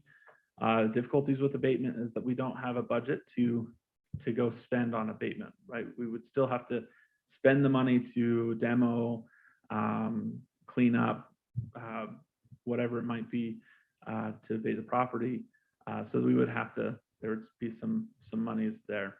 So that's a council priority item as well. Do you want to allocate some abatement money to abate certain homes? The process is a little bit more difficult, that we always have property rights, right, that we're contending with. It's just kind of a slower process because we have those kind of 2 avenues. Our code, to be honest, is a little bit hindrant on active proactive enforcement because it allows such long periods of cure time between. Does that fully answer that question? Yes, thank you. So Trevor, the question or comments that I have, one, I don't think we have enough proactive enforcement opportunities. Help me understand who can hand a citation to somebody. I mean, is only our code enforcement officer, if somebody's property is non-compliant, could a city staff member just drop off a citation at their place? And if so, or if not, can we, for lack of a better term, deputize somebody that is here? Because a hot button topic that I have, I'll give an example we've heard over the last few times, is dogs in parks. You can't address that in the evening, hours and hours later. They need to be able to contact somebody right now, say, hey, there's 5 dogs in the park down here. Could you send somebody down and inform the people? And, you know, whatever the case may be. Mm-hmm. We don't have that opportunity currently, is my understanding. Is that correct? Yeah, for the availability, is that? The availability to and have somebody immediately go take care of a code Mhm. issue. Yes, that is an issue, is that we don't have the ability to dispatch somebody out to go get those. And so does No. it require a code enforcement officer that is deputized, or can we have others within the city? Can it just be someone on that. public works Right, yeah. type thing? No. Okay, that's the, Well, here's where you have to draw a line between the certain types of violations. Mhm. So if it's a criminal violation, and I think more often than not, your issues with dogs or littering or actions of individuals would be a criminal violation. Then it would be as Lisa described, and you would have to have a peace officer that would issue that type of citation. Then you have violations that relate to property. And you have a little more flexibility there because it can be a criminal violation for the person who creates the situation, or it could be a civil fine or penalty, or you could handle it as a nuisance. And you have more ability under state law to deal with things that fall in the nuisance category. And dust, refuse, weeds, most of the things that I've heard you talk about today would fall into that category. And so there's a notice requirement required by state law. You have to give somebody a cure period. It doesn't have to be a really lengthy cure period. It's about a week to 10 days is what most cities do. If they don't cure it within that cure period, then you can go in and abate the nuisance at their expense. Most cities will establish a fund for abating nuisances. And so the hope is that you'll go and abate nuisances and then be aggressive about recovering those costs, and then refund back into your fund the ability to go and abate other nuisances. But the fund has to be large enough that you can, it's not a quick process to recover on any of that. But that kind of in a nutshell are the different options that you have available. You are, some of the things Trevor mentioned that make civil code enforcement difficult are requirements of state law, not just city code. And so even if we rewrite the code, it's not going to be a situation where you see weeds and you can go in the very next day and abate it. But if you're on top of it, you should be able to go in within a couple of weeks and abate that nuisance. And then of course there are exceptions if there's something that is an imminent health hazard or that kind of a concern, right? If you had an old structure that was going to fall and it was a danger to neighboring property or to people that were on it, you can go in and abate that nuisance quicker than you could if it's weeds or dust or garbage in the yard. Thank you, Jamie. Dave, did you have something you wanted to say? Can you hear me? Yes. I was just simply going to add, and Jamie hit on it essentially. I only know of essentially 3 people or 3 entities that give citations, and that is law enforcement, animal control, or code enforcement. And it is dependent on the type of violation. Okay, thank you. That is something, if the council desires us to look at code enforcement to make a civil process more easier within the bounds of state statute, we can do that as well. I know in a previous organization we did that. It allowed quicker, we had a cure period. Immediately after the cure period, we were able to assess a fee, and that all followed state statute. And it was a civil event, and so it kind of helped put a little more teeth and a little more urgency. What we found in that is that the fee, actually, we had more people not get the fee because they were, startled by the nuisance notice, and they jumped on it and said, I didn't know that my trees were that low, or I didn't know that I had weeds growing out on the sidewalk, or maybe they did, but they didn't realize. And so they jumped on it and did that. That code also allowed for some flexibility. So if they contacted us and it was something like a driveway to fix some issues with their surfacing for their driveway, that we allowed extra time for a cure period, and that was determined by the code enforcement administrator. The hearing officer could do that. So that is an option. That's an overhaul of the code, which I think would be really helpful in terms of proactive enforcement. I will say, be prepared for that pendulum to swing of maybe some complaints of we're not being proactive enough to why are you so worried about my tree being low? There's other people that with worse problems, right? We will hear both sides of that, because one of the things about code enforcement is that we'll go and issue a nuisance, but we don't tag the property and put a big sign that says we made a nuisance notice here. Don't worry, we're on it. It's all handled privately because that's within their rights as a resident to handle that individually and not be on public display. Managing 42 miles of corridor and getting people to comply, nobody wants to be the first. So it's always a struggle. But let me flip the question back on you. You were made aware, sorry, not you, but your position was made aware, some sunflowers going through the sidewalk down at the entrance. The owner was notified. That grace period, if I'm not mistaken, has passed. What are you prepared to do with regards to that non-compliance? Are we still, hey, give it another chance, or should we be out there and, get it taken care of? At some point in time, this pendulum's got to swing, and maybe it sounds like it's still a heavy hammer, but until you force compliance, it's not going to happen. And we'll get into this a little bit more at the dust discussion later, but I think that's where I'm at. You give them the opportunity. If they fail, cite them. Then they won't wait so long the next time, because right now they realize there's no penalty. Well, yeah, I'll get to that. It's not important to them. Well, if it's a safety issue, like our sidewalk should be, it should be addressed, and it should be addressed timely, and they should understand that goes to the health, safety, and welfare of this community. I will say on those matters, it is still their property, and they can choose whether they want to follow the notice or not, even after a fine is assessed, right? So that's where an abatement fundable would help, because after the cure periods, we would be able to have the ability to go abate and then charge for that abatement process. So I'll check on the status of that one. I know it's been, I drove by it this morning and I was fuming too that it was still there.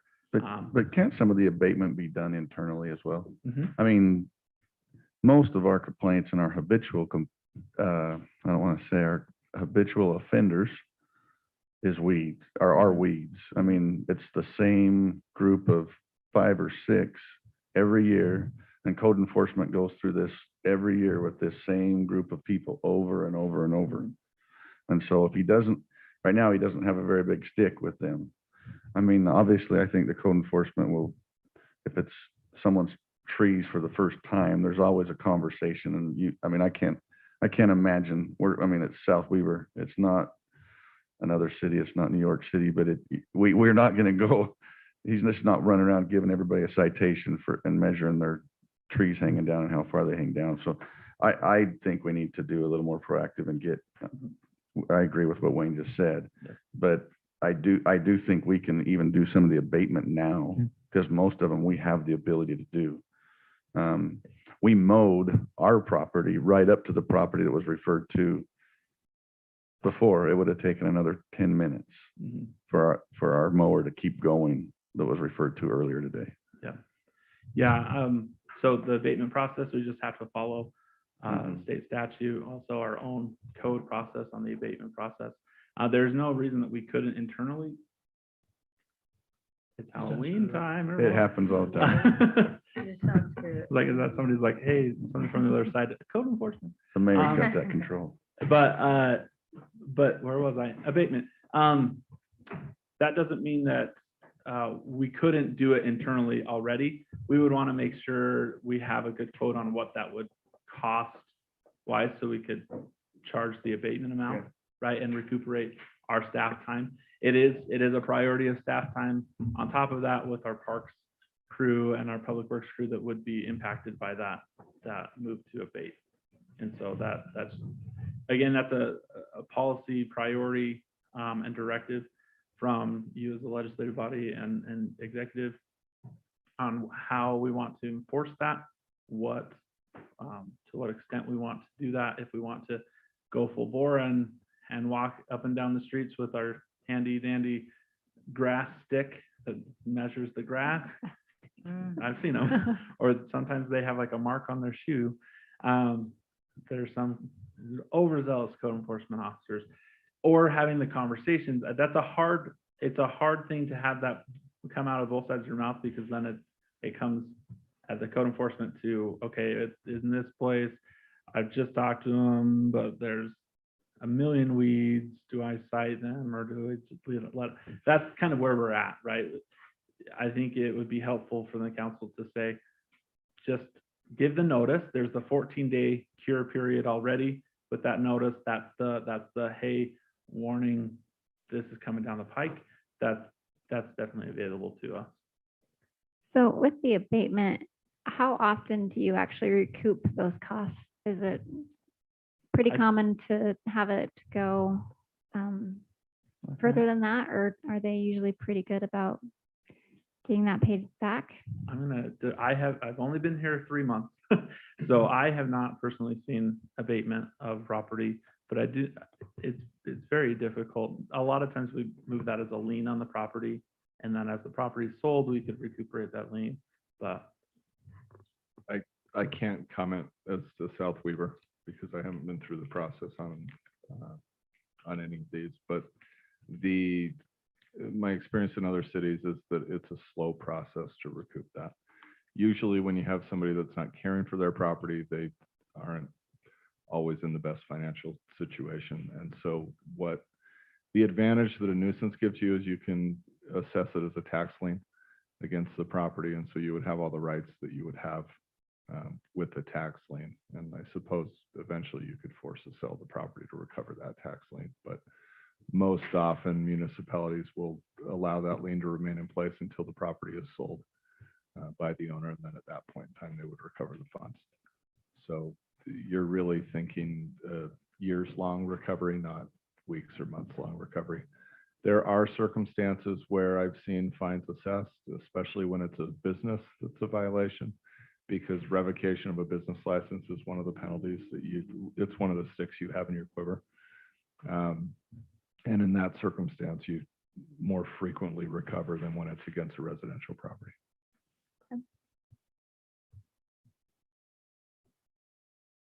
it's one of those Christmas light situations, right? But So this is a discussion item tonight, right? We don't necessarily need to make a decision. yeah, we don't need to have any action on it. Some forward guidance of further study and maybe some action for updating code or modifying policy. That's also if you want to look at more availability on enforcement, we can talk about what that would look like in terms of current staffing, future staffing, impacts to any budget items if we want to increase staffing, whatever that might be. That was exactly what I've been thinking this entire time, is that how much do we project that whatever route we decide to pursue, how much that will cost? Because right now we don't have an abatement budget. We don't have a full-time code enforcement officer. We don't have someone who can go around. We don't even have enough park. I mean, our park staff is already stretched to their limits. So yes, 10 minutes to mow, absolutely. But if they have to do that several times a week, then it becomes a burden on staff. So how much do we feel like this is really going to cost to go either route? So updates to staffing, or if we were to add an additional part-time staff member to do that you're looking at anywhere from 30 to 40,000, depending on the salary range. There, if we were to convert our part-time to full-time, that would be probably an additional 40 to 50,000 with the addition of benefits and the 10 additional hours of salary are on there. So those are the two options there. Changes to enforcement periods, if we wanted to move more towards daytime enforcement, that would involve most likely a new hire to handle that, because I don't believe our current enforcement officer would be able to handle a day enforcement with his current day job. And so that would be another difficulty, because part-time recruitment is very difficult right now, especially for part-time code enforcement recruitment. So there's a lot of, sometimes we just have to pick our poison, right? But that's some overlay. Abatement, it depends on how aggressively we want to go with abatement. It could be as simple as we give $5,000 a year for abatement. Once that's up, then it's up. Or we do it on a quarterly basis and do some budget amendments based on what the needs are. I'm not saying this is an ideal option. I'm just saying you could just say open-ended, go ahead and abate to your heart's desire. We'll just cover it at the end with whatever fund balance is left. I would not recommend that. But I mean, in essence, if it's weeds, that's probably $100 an hour. I would estimate, obviously I don't have those off the top of my head, but I think that that would be an appropriate fee to recuperate administrative time plus the abatement cost, which is allowed under our code to recuperate administrative time. And so, yeah, so we're. So that's- Trevor, Does sorry. that help at all? Yeah, if I might propose something, can you take this back to staff and bring all these different options, the pros and cons, the costs of each? I think we've heard that we need more proactive Mhm. enforcement, and tell us what those options look like, what the pros and cons are with recovery, with citations, what the cost would be, and then we can have the discussion again. 'Cause I don't feel like we're gonna come up with any decision right now. No. Okay. Is everyone in agreement? I agree with that. Yeah, that'd be great. Yep. So more proactive enforcement, and do you want us to look at the code to Yes. allow for more proactive enforcement as well? Yes. Okay, that's it. And budget. And then budget, yeah, we'll look at budget impacts when we bring that back. So. Any All other right. comments? Excellent, thank you so much. I think we're good. Yeah. Thank you. Okay. You can sit for just a sec if you want. Okay. All right, our next item is dust mitigation concerns. In 2003, the city and the two owners of the gravel pits located in South Weber entered into a fugitive dust agreement. To better understand the tools that are available for enforcement, city staff has reviewed the terms and conditions within this agreement, what current mitigation efforts are employed, dust recuperation methods already employed, and what state enforcement looks like for the dust issues that are within the city. So before I turn the time over to staff to talk about their findings, I just sat in a 2-hour meeting yesterday with Councilman Soderquist and representatives from both pits. And I wanted to turn the time over to Councilman Soderquist to talk about what was discussed there. And then we'll turn the time over to Trevor. Okay, thank you, Mayor. Lisa, if you'll get that presentation ready to pull up. First of all, I apologize that we had to get to this point of fear and frustration. We do work with the gravel pits. We've talked with them, but as was mentioned earlier by one of the residents, things really haven't changed and improved. So I'm not here to defend the gravel pits. What I would like to do, though, is at least give you some understanding of what is taking place within the city right now, as well as the gravel pits. And then we'll get into the other discussion that the mayor mentioned and the thing that's here. So I do appreciate the comments that have been made, the constructive ideas, the suggestions. Those are things that the gravel pits actually representatives last night or yesterday mentioned they appreciate and want more of. So checking with other cities, some of the things that have been recommended already. They may be watching tonight. We invited them to watch. So anyway, Lisa, if you go to the next page. Get it there? So just an executive summary of what I'm going to go through. The fugitive dust issues have definitely gotten worse over the past couple of months, and we've been measuring that for the last couple of months. It appears that the fugitive dust particles from both pits, Geneva and Stake Parson, are being blown across the city. It's not just one or the other that is causing the issues. The worst dust amounts are not simply a factor of windier days and weeks. There is definitely some combination between the operations going on in the pits along with the weather.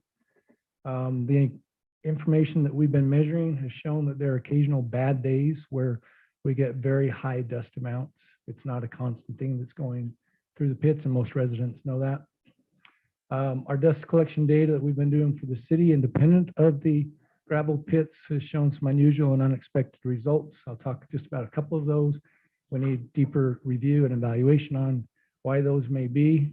And the bottom line is, even though I'm going to show you some of the things that the gravel pits have been doing, other things need to be tried and applied in order to reduce and control the dust blowing through our city.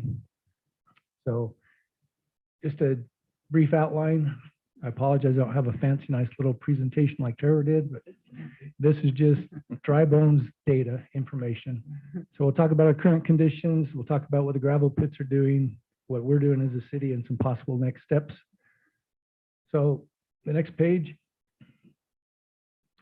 As you know, dust is everywhere. It is worse.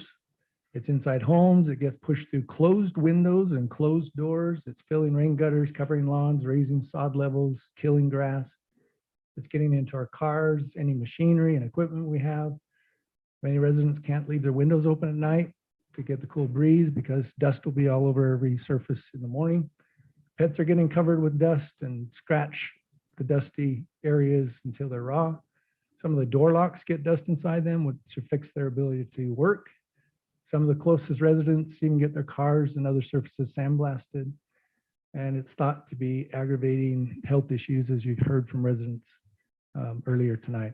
So here's several pictures that have come in the next couple of slides. This is Cedar Cove. This is directly west of the gravel pits. You can see the sod is 6 to 8 inches above the gutter curb there.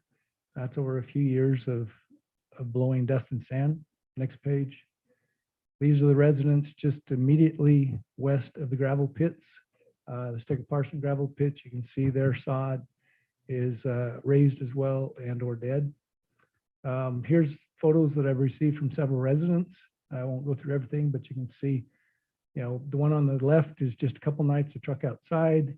On the top middle is an example of stuff blowing through the doors, the back porch, the gutters, all over the place. Next slide. Some more.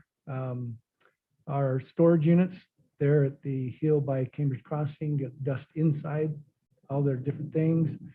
There's a patio table that was outside one night worth of dust. People could draw and write in the next day. And then the bottom ones, you can see dust just blowing out of the pits. And so obviously it is there and we need to do something about it. These are some of the, and I'll emphasize some, these are not all, some of the efforts that the gravel pits are doing and have been trying to do. They protect and treat the windward slopes with a clay slurry that crusts over and tries to keep it from blowing. They treat the roads and their roadways inside their pits with magnesium chloride 3 times per year. In our meeting yesterday, they agreed to add an extra application this year. Some of the plant functions usually are delayed until 9 or 10 a.m. after the high winds normally die down. And so there's still material being removed from the pits before those times because they're hauling and loading stuff, but some of the higher dust creating operations are delayed until 9 or 10 in the morning. Water is their major tool in managing dust in their active work areas. Right now, they're doing approximately 100,000 gallons per day. And that's reduced because of all of the water shortages. And that's why we're seeing more issues. One of the reasons why we're seeing more issues. They do have a sprinkling system that comes on about an hour prior to the typical start of the high wind in the middle of the night. They have water trucks that are regularly going around spraying the surfaces. They have individuals that are trained there in both of their facilities that are tracking opacity limits throughout every day. And more water is applied in problem areas, or they even shut down if it exceeds the limits that they're allowed. And then twice monthly, the downwind air is measured for a 24-hour period. And that's where the numbers you'll hear a little bit later, where they have a 265 grams per whatever, anyway, parts per unit. They get randomly tested twice every month and are within compliance of the state regulation on that standpoint. Stecker-Parson built a 12-foot barrier wall along the west end of their pit that is in an effort to reduce some of the dust issues blowing directly on those residents.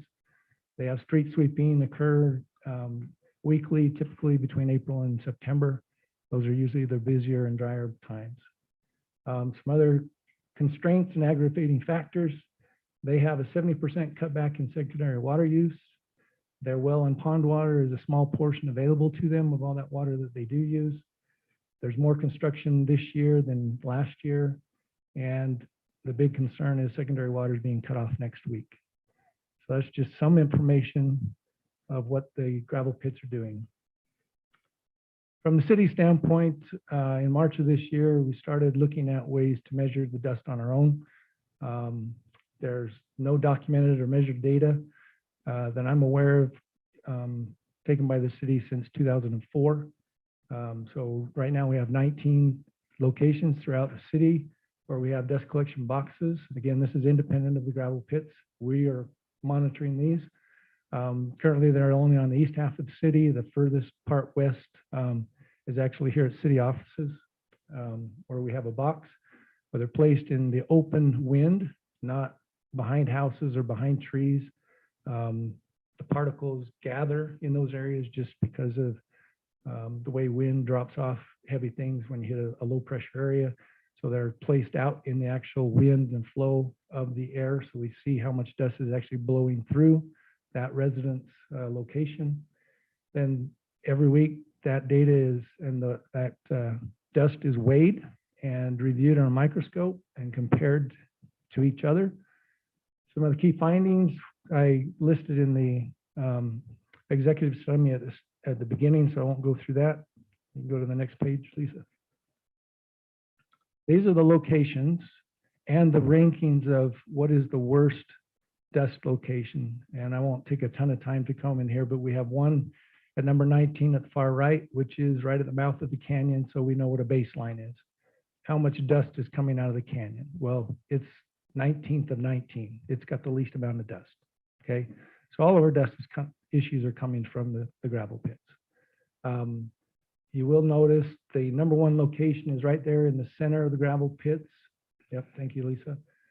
And then you can see the numbers spread throughout. So if you go to the next page, I'll show you some of the information that makes sense and information that doesn't make sense. So the top left, you can see the number one worst area. Downwind of it is number 3, number 6, number 8, number 5 at Cambridge Crossing.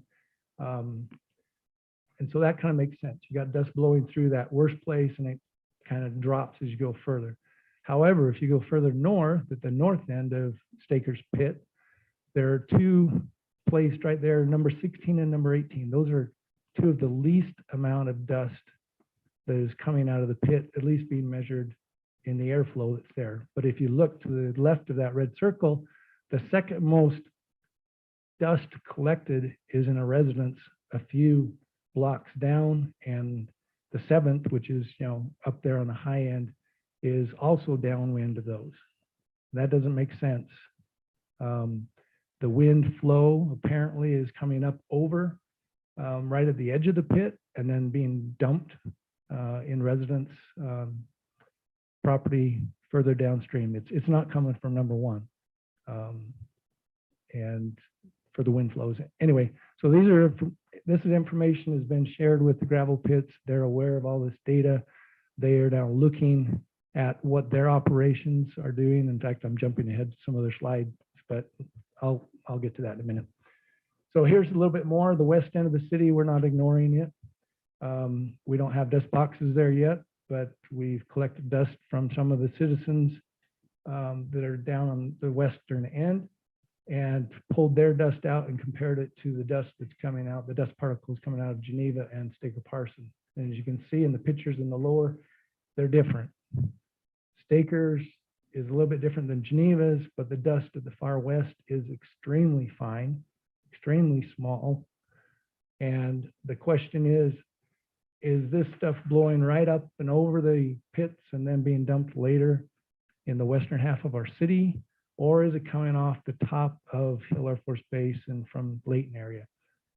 We pulled out the wind stations that exist in the area, and 2 of the stations kind of south of South Weber and south of the west end of South Weber show that wind patterns sometimes blow from the south over into our city. So we don't know yet whether or not that dust is coming from our pits or up on top of the bluff. Next page. And I'm sorry, I'm an engineer, I'm a geek, so we're going through a bunch of data. But I want you to know we are evaluating it, and now we have real data. So we meet regularly with representatives from the gravel pits, and we discuss the mitigation issues. Like you mentioned, we were there, as the mayor mentioned, 2 hours with them yesterday talking through this data. We've shared the information. They're reviewing it right now and going back and trying to understand what were they doing on those weeks where it was actually a low wind week, and yet we had some of the highest dust we recorded. And what were they doing on the weeks when it was the highest wind week and we had some of the lowest dust recorded? And so they're going to be looking at their operations and coming back. We're going to continue to monitor these collection boxes and compare the results with what the gravel pits are doing to say, did you make a change? What impact did it have on us? One bit of information I received from Geneva just earlier before this meeting, they're installing what's called a clarifier that will reduce the approximate or the amount of fine material that goes into their north pit by about 70%. And so that'll be placed in the north pond. So that should reduce some of the small stuff coming out of the north pit. They're also adding an additive to the water that's in that north pit that will help it clump together and further reduce the potential of it becoming fugitive dust. So the gravel pits are making efforts, but again, it's unfortunate, it's late, it's, you know, but they are hearing, they're aware of the furor that's going on, and hopefully they'll continue to make progress and work with us in doing it. If you go to the last slide. My worry and concern, and I'm not here to paint a good picture, things could get worse before they get better. When the secondary water turns off, that's the majority of their dust mitigation tool. So they need to think of and be creative and try to come up with ways so that it doesn't suddenly become an issue. Typically, they have water till the middle of October, and at that point, their construction work decreases and the weather is cooler and the high winds tend to diminish. So I don't know what's going to happen the next month. Hopefully they'll find ways to control it and apply it, and we won't have the issues we've been seeing. Future prevention, like I mentioned, the gravel pits understand the state's regulation limits are too high for our residents. I know they're meeting the state requirements, but they know it's unacceptable to our residents. And so they've expressed a desire and commitment to work with us to understand and reduce the fugitive dust issues. One final comment that I have, and this is only a possibility, this is nothing that we're looking at yet, it's the first time being presented to this group, is a possibility of the city creating a fund that would replace or fix some of the damage that is occurring at the residents' properties. You know, the city allowed some of these residential properties to be built. We have a need to control and mitigate the issues coming out of the gravel pits. And so I'm suggesting maybe there's an option that we could create a fund that people could then, you know, submit and say, you know, I would like the city's budget to help replace this or fix that or whatever the case may be. That again would have to be evaluated by a committee that would be, you know, assessing it, because what might be, you know, high amount of dust, and that's one thing we found with our dust collection boxes. Some people that complained about the amount of dust had some of the least amount of dust, but they're new to the city where they had no dust. And so, you know, they obviously in a comparison would not rank as high. You know, we don't have an unlimited budget if we did this, but, you know, the higher hit, hardest hit areas would be the ones that would need to be reimbursed first or taken care of first. So anyway, any questions from the city council on any of that data? Just quick question. Fantastic. Thank you so much, Glenn. I appreciate that effort. That was awesome information for us. My question is, how long do you anticipate monitoring these boxes? Will there be any more boxes available for members of the public who want there? Or do we have a set amount of collection boxes so we don't get too much data Because too much data can give us not as much, can be not as useful. That's a great question. I've committed to have the boxes continue at least through the end of October to the gravel pits so we can get real data from them making adjustments. There's the potential to get more boxes. Right now, it takes about 2 hours every Saturday for the data to be collected and then another couple hours for it to be documented.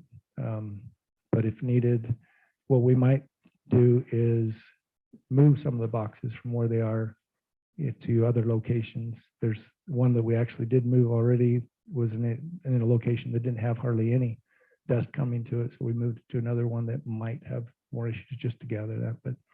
But again, we're not trying to monitor the whole city and understand the whole city. We're trying to say, is there something measurable that the gravel pits can do?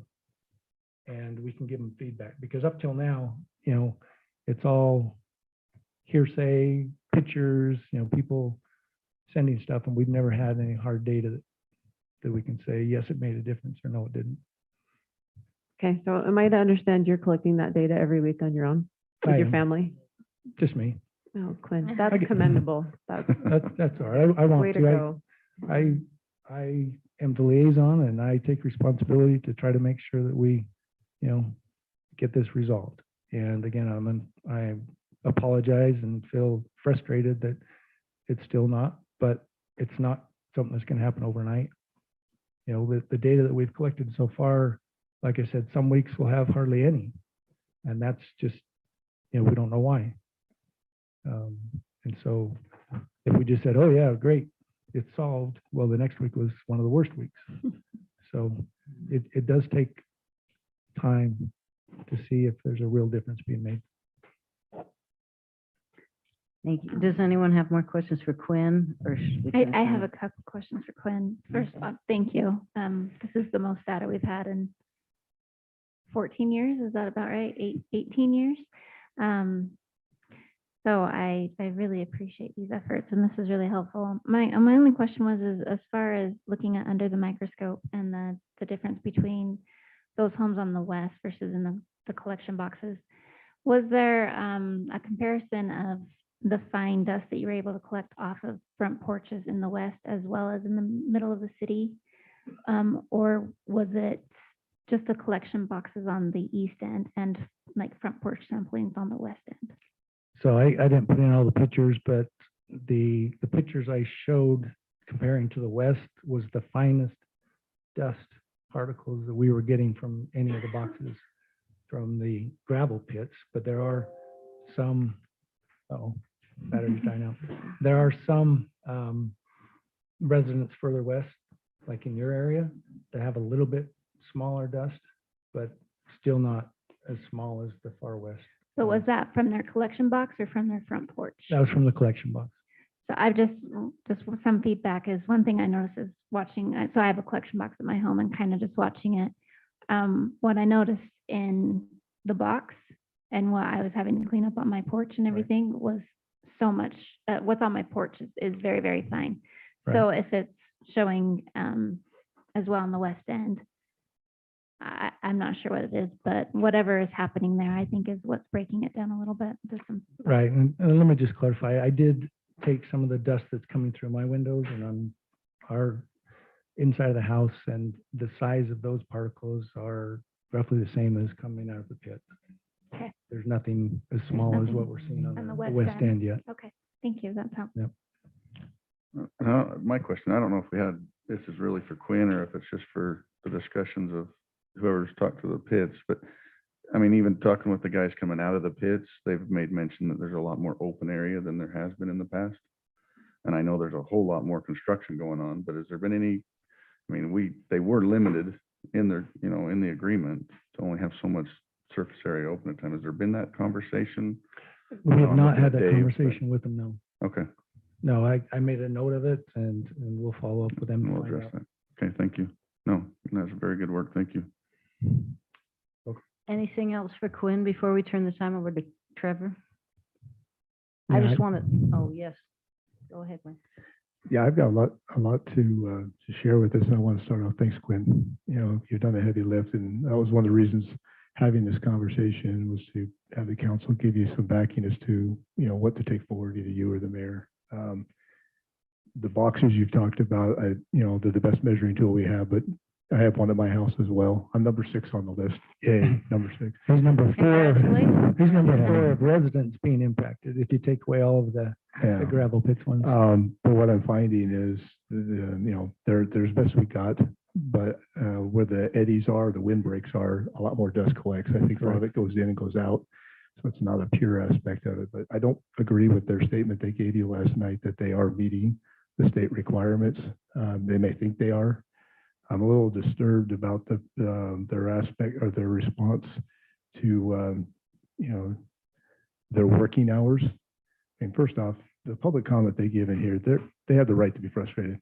Their tolerances, and you hear this, I'm not speaking to you, but I'm just acknowledging that we're all there. The patients, their tolerance has gone way too far, and they have a right to be frustrated and express those frustrations. And it's been too long for us to respond, but now's the right time to get behind here. I do believe their dust mitigation plans are probably invalid or ineffective. One of the things that reads in the sections of the code says that sources with existing fugitive dust control plans who make site modifications that result in emission changes shall submit an updated fugitive dust control plan. Do we have a date of their last approved fugitive dust control plan with the state? I don't think we have one that's current. I agree with what Blair was saying earlier. I think they've got more open areas than what the current agreement is supposed to allow. They haven't mitigated that. I don't necessarily subscribe to them. Well, we don't have any water. Water's going to be turned off. Woe is us, but we're going to still building. We're going to keep working because it's the construction season.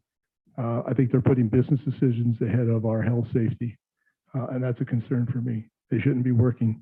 If they've got dust that's leaving their site that's exceeding the opacity level of 10%, they shouldn't be working. They should wait to stop. That's a business decision. They're not limited to just water. There are some requirements here that they can water pre-work, they can water every hour, but they can cap it. They can put the chemical we know doesn't work. It breaks down with the wind and it becomes pliable again.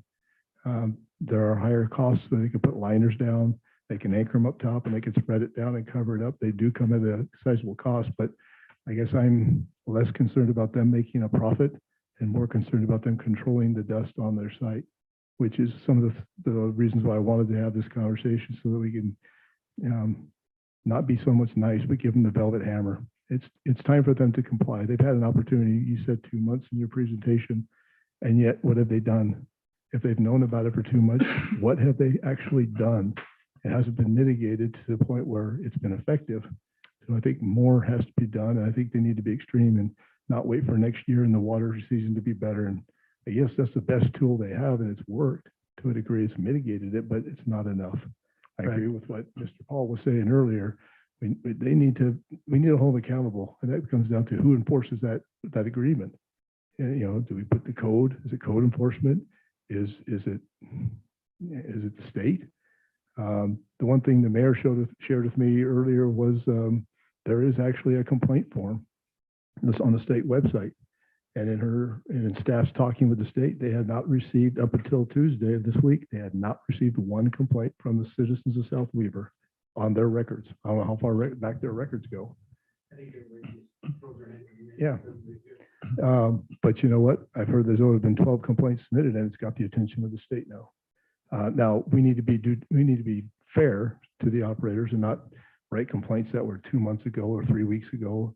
They need to be timely and they need to be prospective and they need to be fair. And they're doing what they can. I agree, but we need to hold their feet to the fire. They need to be obviously they need to be compelled to do things because they're not doing it on their own will, at least not enough to the needs of the citizens. So we can start taking apart the codes and so forth, but I think we need to provide you some direction and hopefully some opportunities in which you can take back to them and say, these are some things we need to have. I think their dust fugitive plans need to be updated right away. I think they need to be held accountable. I think they need to cap the fugitive dust area. That's my opinion, but there might be some other options that they could come up with that might have a better result. But I don't think we wait on it and hope fall comes and then the rains start coming and see, look, we've got it covered. They need to be held to the agreement. Thank you, Wayne. Just one follow-up comment. The first time they saw all this data in detail was yesterday. So they know we've been collecting it. We've told them that there's been, some high areas, but the actual details they didn't get till yesterday. May I ask what their response to that collection and all that data was? Oh, it's actually very positive. We have the option for like Geneva to do their own recording, do their own data, and they're considering that, but they wanted to, like you mentioned earlier, want to know how long I would continue this so they can, use the data and see the data. So they were very positive with it from a standpoint of knowing real numbers now and real areas. And so they can go back and look at their operation because all they do is monitor their Their property area. line. Yeah. Mhm. And as we saw in that data where it didn't make sense, if they're monitoring on one of the sides where stuff's blowing over the top of them, then maybe they're getting bad information. Mhm. But the other comment is Trevor asked them to send all of their, information on the compliance, the regulations. And if I remember correctly, there was 1 month that they were right around 200, but typically they're around 120. Is that correct? 120 it's tiered, right? There was Right. 200, several 120, and then several 50 to 60. Yeah. So in their mind, they, again, What's the state? 265 is the allowed in the state. So they haven't exceeded it in any of their data, but we're seeing terrible issues. Well, if they want to put the monitoring station in my backyard, I'd be happy to, have them put it back there. Okay. Appreciate that.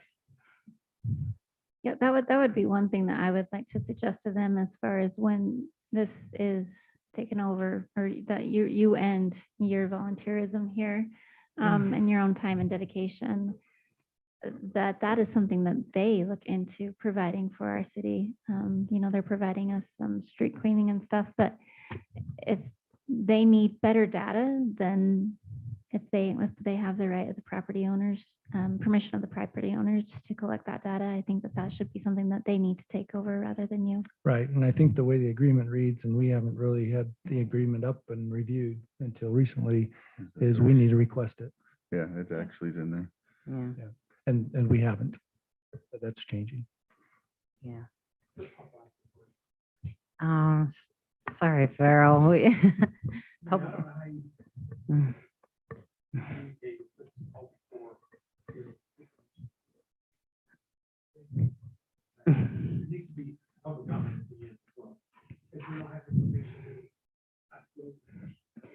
Right, well, we're going to have a presentation by Trevor, and then we're going to have some more council discussion, and we might consider it at that time, if you can wait around. I would like to just tell the council that Councilman Soderquist, this was just a brief overview of what he has collected, and he had graphs and charts yesterday that were far beyond this. So just want to tell him how much we appreciate the time and effort he's put into this. And, Can I ask just one more question of Quinn? yeah. Who's looking in the microscope? Is that you? That's me. My son has a microscope. I am really, really impressed. Thank you, Quinn. Truly, thank you Yeah. for your time I mean, and dedication to the this. one thing we haven't done is done a chemical analysis of the different things that, I can't do that. But we could potentially identify something coming out of one pit or the other. But all of the data and all the samples are being made available to the gravel pits if they want to take it that far. I do think the EQ and the EPA will actually analyze it if we Right. send them samples, and that it would actually tell if there's silica dust or other things in that material. Okay. Because on a construction site, we get sampled for that all the time when they show up. So Yeah, All thank right. you. That's incredible. The amount of dedication you put in. Thank you. All right, thank you. Trevor, can you present your information? Absolutely. And fortunately, through Quinn's diligence and attention to detail, we could probably speed through my presentation a lot quicker because he's covered a lot of the information that's in there. There we go. Okay. So I just want to do just overall, I think one of the conversations we've had is just fill in these gaps of this narrative, what's going on, because we know there's issues. We know that this is causing issues throughout the community. So just some background, the gravel pits have been part of the landscape as far back as the 1930s. This was prior to the incorporation of the town of South Weaver in 1938. So we can just blame the county at this point. But I mean, they've been part of the community as well, which has helped economically and other ways as well, job wise and construction wise, right? Further expansion of the pits began in the 1960s. This is obviously a brief, very summarized history. 1991, Parsons Sand and Gravel, now Staker Parsons tunneled under South Weaver Drive, the old route that continues straight over to 89 to excavate the north side. From 2000 to 2002, South Weaver Drive was rerouted, causing expansion for Staker Parsons pits there. In 2003, a fugitive dust agreement, monitoring agreement was entered into with Staker Parsons and Geneva. In 2003, we also entered into a development agreement with Staker Parsons for expanded actions on their property. That's a 22-year agreement, which ends in 2025. The fugitive dust agreement was a 25-year agreement, which ends in 2028. So in 2009, we also began a discussion on development agreement with Geneva because they wanted to expand some operations there. They eventually discontinued the pursuit of agreement, and so there wasn't a signed agreement with Geneva. So that's a brief history. So obviously they're here, right? Some current events. It's windy, it's dry, and we have gravel pits. I think we know that those are the common factors that create this issue within the community. We wanted just to we'll briefly overview. Quinn did a lot of this operational efforts by the pits and the gravel pit committees. That he covered that in length. Re-emphasizing dust monitoring, we'll discuss that a little bit, and our education with state agencies. This is our education, getting us up to speed on what those requirements are, what tools and mechanisms are in place.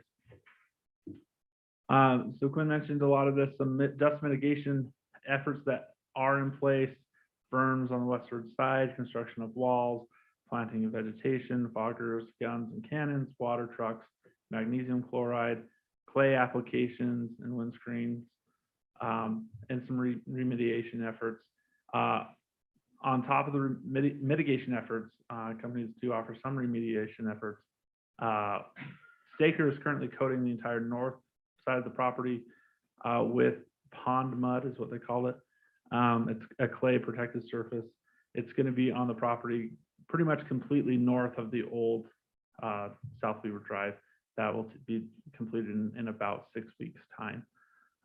So that's a positive move there to make sure that we don't have any open landscape on that side. Street sweepers are being deployed in the remediation effort. They typically do it every other week to go out and clean up some of the accumulation on the roadways as well. Obviously, that doesn't eliminate it from the air, but it's some of their effort to help their impact on the community. I think we'll just skip over that. I needed a good picture of Queen and the mayor, and that one worked.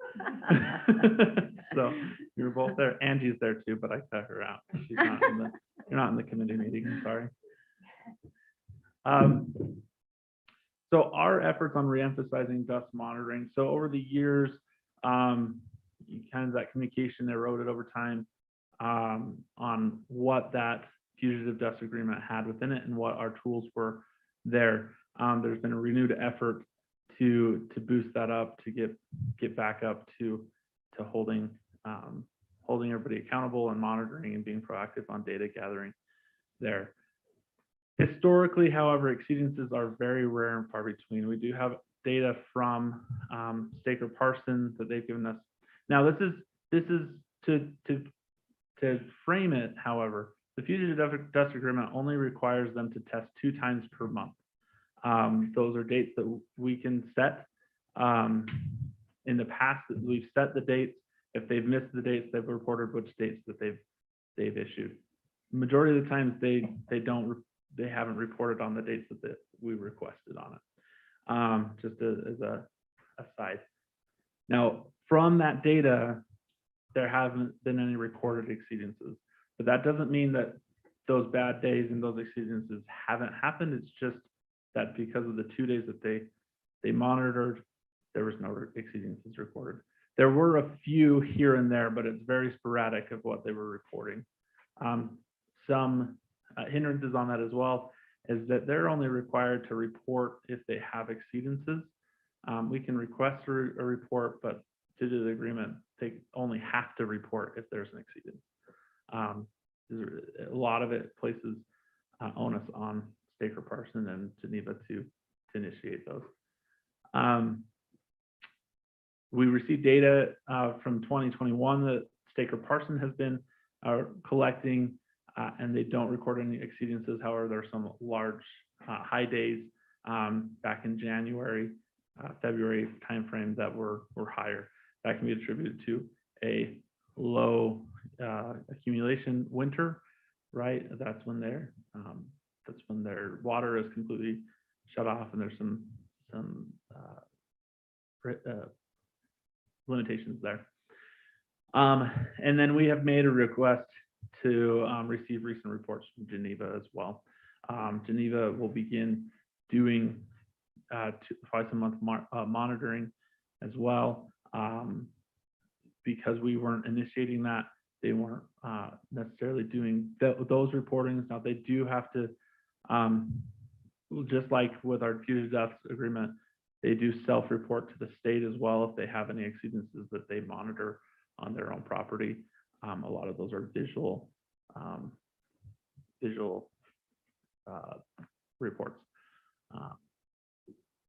So is it just kind of an on your honor deal? A little bit. Our fugitive dust agreement is just, if you see and report an exceedance, then you need to report it to us, and they'll report it to the state as well. So that's a limitation from our fugitive dust agreement.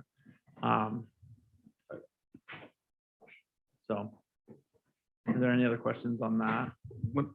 I mean, how are they recorded? I mean, what are they using to test that with? Do we know? I would have to double check. There's a visual test, and then there's a particulate test. I know, that's why I was, when you said that made me ask the question. And so I would have to, So the visual test is done daily. It's constant throughout the day. They have trained operators that have opacity training, and if it exceeds a certain, dust amount. Boy, I can't could see record a through. bunch of days that it's higher than 200. Yeah, they're not recording 200. There's a visual, and then there's the recording that is actual equipment that is fairly standard that they use on those 2 Okay. days. Sorry to be sarcastic, but when they're doing their visual, are their eyes opened? I mean, really? I'll speak to how they do the visual assessment. All right, okay. But There's dust on. yeah, so there's a particulate test, and that's what's in our fugitive dust agreement, is the particulate test, and that's done with the monitoring service. And Trevor, maybe that's something we need to ask of them, is to give us their daily opacity exceedance report. Mhm. How many times have they shut down on the daily evaluations? So one, we'll talk about the state agencies. So when we talked to the Department of Environmental Quality, Air Quality, they discussed the ability of the need for shutdowns or continued service. And we'll talk about that in the next slide. I have kind of a detailed there. But In discussions with DEQ, there is consistent monitoring and reporting that has been done. So monitoring by the DEQ and reporting to the DEQ from the pits themselves. They can issue fines along those lines, and they have in some instances, but I don't have that data on when they've issued those fines. That's kind of up to, we can talk to see if that's information that they'll be willing to give, but we do have requested, and they have committed to more frequent testing of those sites. Like was mentioned earlier, we hadn't, from South Weaver City up until last week, they hadn't received any complaints, and so they didn't know of any need to come out and do further testing, right? And so it give you an idea of the size of the operation with this division of the air quality, is that there's a manager and 3 employees that monitor the gravel pits throughout the state of Utah. And so they also have limitations on their ability to monitor there. And again, I'm just giving you general information to help do the story. I'm not advocating for any specific method. I just want to be clear on that. When they say consistent monitoring, is that like once a year or consistently? I don't know. Is Dave still on, or did he leave? Okay. Dave had the conversation, so he may be able to speak to that. Yeah, I'm happy to speak more of the conversation I had with the Division of Air Quality.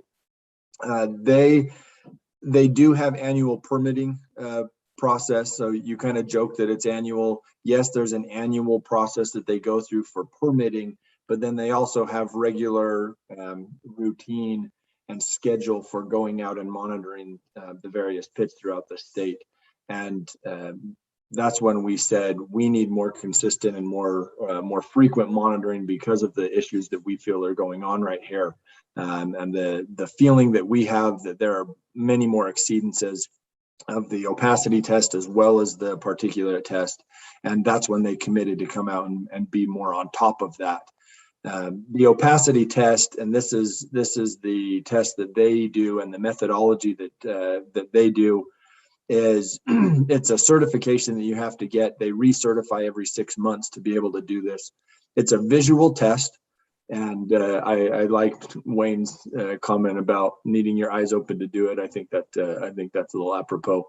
But the way that it happens is they take 15 seconds of a visual test, and they have to do that for 6 minutes. So they do 15 seconds and then put a number. They do 15 seconds and put a number. They have to do that for 6 minutes and then average that out. And that's the number. They are allowed to have 20% opacity on the site and no more than 10% opacity leaving the site at the property boundary. And so again, it's a visual test based on how people are certified. I know that there are specific requirements as far as where you stand in relation to the sun and some other things like that. It's not just you look at it from any angle. There are details there, and I don't profess to know any of those specifics and what goes into that certification, but that's one element of it that he mentioned to me. I was disappointed in the conversation in that it felt like kind of like was expressed previously on our code enforcement, not wanting to be a tattle, right, on neighbors, that it feels like they are really reliant on the neighbors, right? The residents, the city, to say, we feel like there's a problem here. Yes, they have their regular pattern or schedule of going out to the pits throughout the state, but it felt like to me that was limited and was not getting a full reflection of what was going on. And so that's part of why we requested additional frequency. And they said, yeah, if you feel like there's problems going on, then we'll be on top of that more frequently. So at least I was grateful that they would commit to that. But generally speaking, they expressed that their penalties are limited as well. They do not have, and he said they have never in the history of the Division of Air Quality ever done a shutdown of a plant or a pit in any area of the state. They do have a fine schedule and a fine structure that they employ, which is better and more larger amounts than our dust monitoring agreement fines. But even those, it felt like their process is if there's exceedances, they fine. If there's exceedances, they fine. And repeated exceedances bring heavier fines, but there's not a point where they would shut down operations necessarily. Again, back to that code enforcement idea. So I'm happy to answer any other questions on DEQ and the Division of Air Quality. But Trevor summarized the rest of that very well. One of the loopholes, faces. one of the loopholes in that conversation with the opacity, 10% at the property line, 20% on site, is they get an out. That's with the wind speeds over 25 miles per hour, which here in South Weaver, that's pretty regular. So it's like, hey, all bets are off. Well, that's part of the dynamic here. And if they're not going to work with us to work around that, then maybe we need to go to our state legislation and get that changed, because it's definitely having an impact. So they can either work with us or they could be compelled. From what I understand, it's contingent on their operation on what that wind speed limit is, right? So if their operation isn't in compliance with their permit and the state code, then the 25 mile an hour, is that correct, Dave? Or Yeah, I asked specifically about that 25 mile an hour rule, and it is written in state code. But the way that it's written, he said that a lot of times it's misunderstood by the operators themselves. He calls them sources. So by the sources, by the pits. He said a lot of them feel like, well, if it's going over 25 mile an hour, then we can do whatever we want. Because we're just exempt. And he said, that's not how the 25 mile an hour rule is written. What it says is that if the source is doing all they can to mitigate and it goes over and the wind speed goes over 25 miles an hour, then they can't be penalized. And I said, well, how do you know if they're doing all they can? He said, yeah, that's kind of tough. And that's somewhat subjective. But essentially, yeah, over 25 mile an hour, if they're doing all they can, then they can't be penalized. And that's how our dust monitoring agreement, excuse me. That's how our dust monitoring agreement is written as well, that exceedances over the exceedances that they track and report, if correlated to a 25 mile an hour or greater wind speed, cannot bring a penalty. And so that those two rules kind of line up, our personal dust monitoring agreement and the way that state law is written. But I agree, it's not a carte blanche. Once it hits 25 mile an hour, they can do whatever they want. But it is not if it reaches 25 mile an hour, they have to change their operations in any way. I asked him specifically, if it starts to get windy, is there a state requirement that they have to do something differently, that they have to shut down, or that they have to cover differently or anything like that? And he said, that's not what the 25 mile an hour rule says.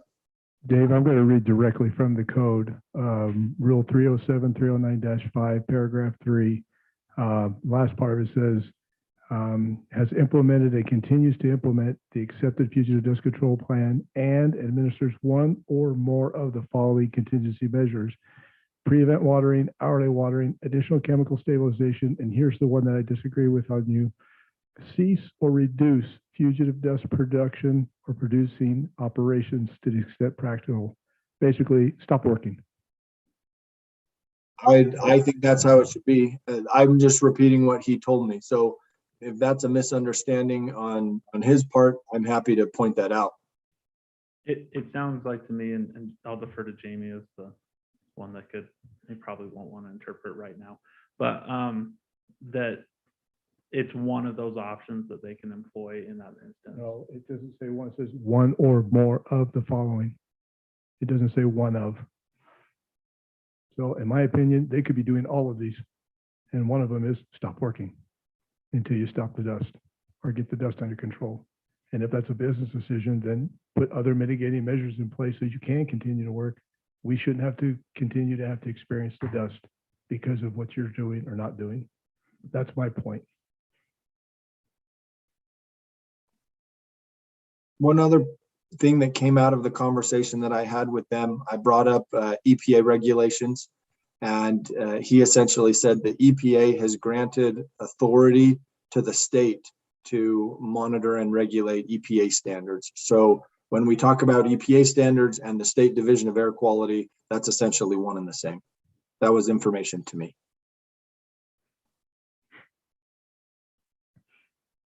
Lisa, can we jump back to the presentation? I think as we've gone through this, we share some frustration, you know, as local city management and as, you know, the city council. There's so much that we want to do to better the places that we serve and live. And so we share some frustrations here on the ability to enforce some measures and the ability that we have as cities to mitigate some of the things there. You want to click on the screen? Oh, so I need to. advance. So here's some regulations from the state. We talked a little about this. Exceedance tolerance for the particulate matter is 265 micrograms per meter for cubic meter. Visual opacity, we talked about. There are the pits receive permits essentially to produce particulate matter in the air. That's the permit that they get from the state, is the ability to produce dust. How often is that reviewed, or do they have to reapply for that permit? They reapply every year. Is that correct, Dave? Yes, that's an annual permit that is reviewed. Thank you.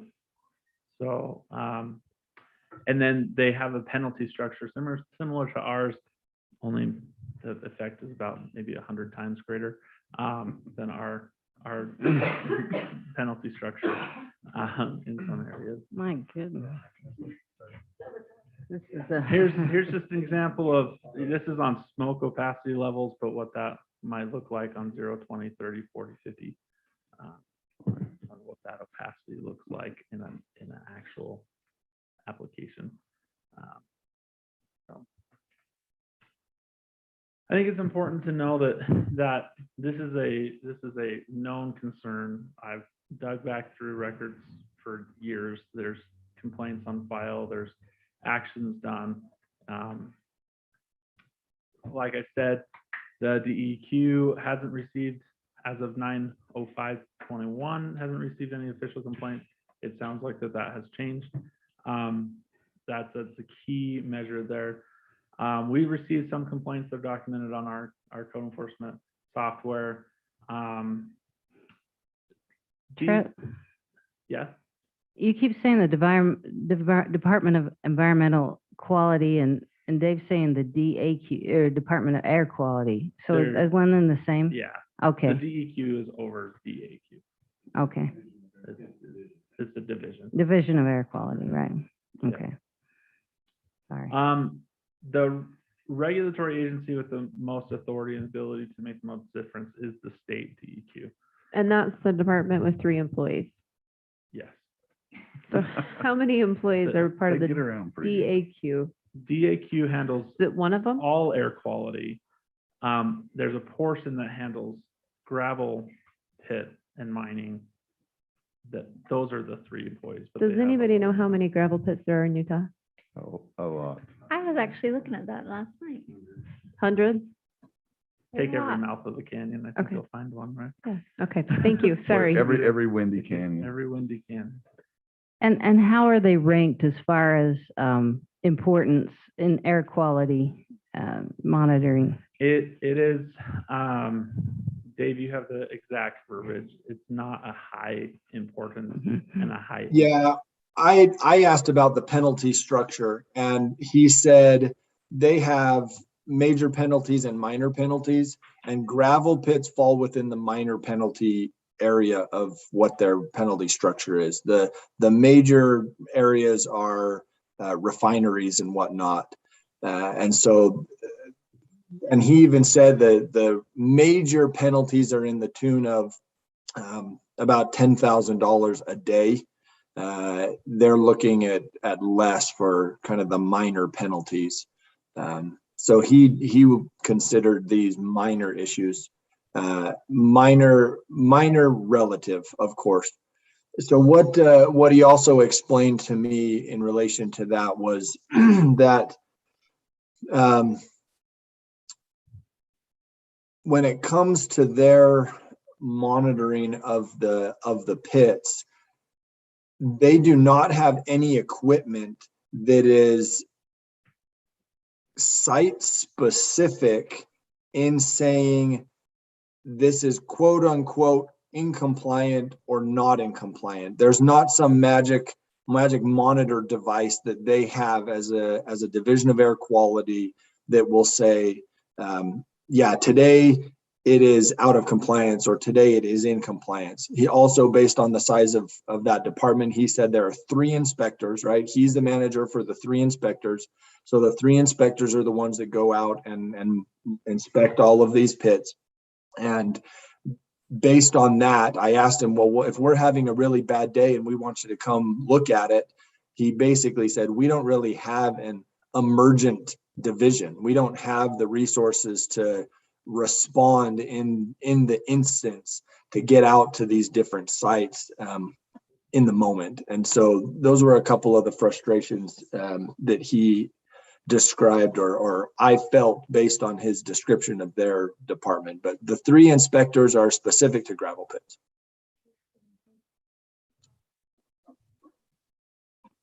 Okay, this may seem, I just have a question though. How does a city or a resident of the state of Utah petition to make this become a major, what was the word, fine, eligible? Well, but even the minor fines are so, I mean, they can be $1,000 a day or $5,000. It's per day. That's what it's $10,000 per day for major fines. Minor fines can be 5,000 per. I mean, they're significant. I mean, it would get someone's, even the minor fines would get their attention. I don't think they've ever had the fines personally. I mean, I can imagine Parsons would want to pay $5,000 a day for every day that they don't have in compliance. Does that make sense? Yeah.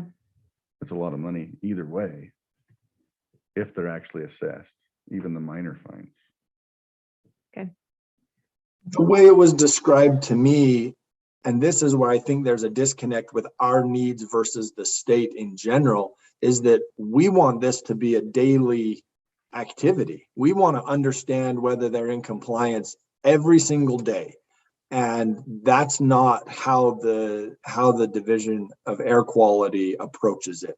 It's not a daily monitoring process because it's a visual assessment. It's a visual test based on opacity. That I think is the major disconnect here. Is we want this to be a much more active and proactive process, much more frequent. So say they find that they're out of compliance, do they monitor them each day or find them each day until they're back in compliance? Or do they just say for that day minus $1,000?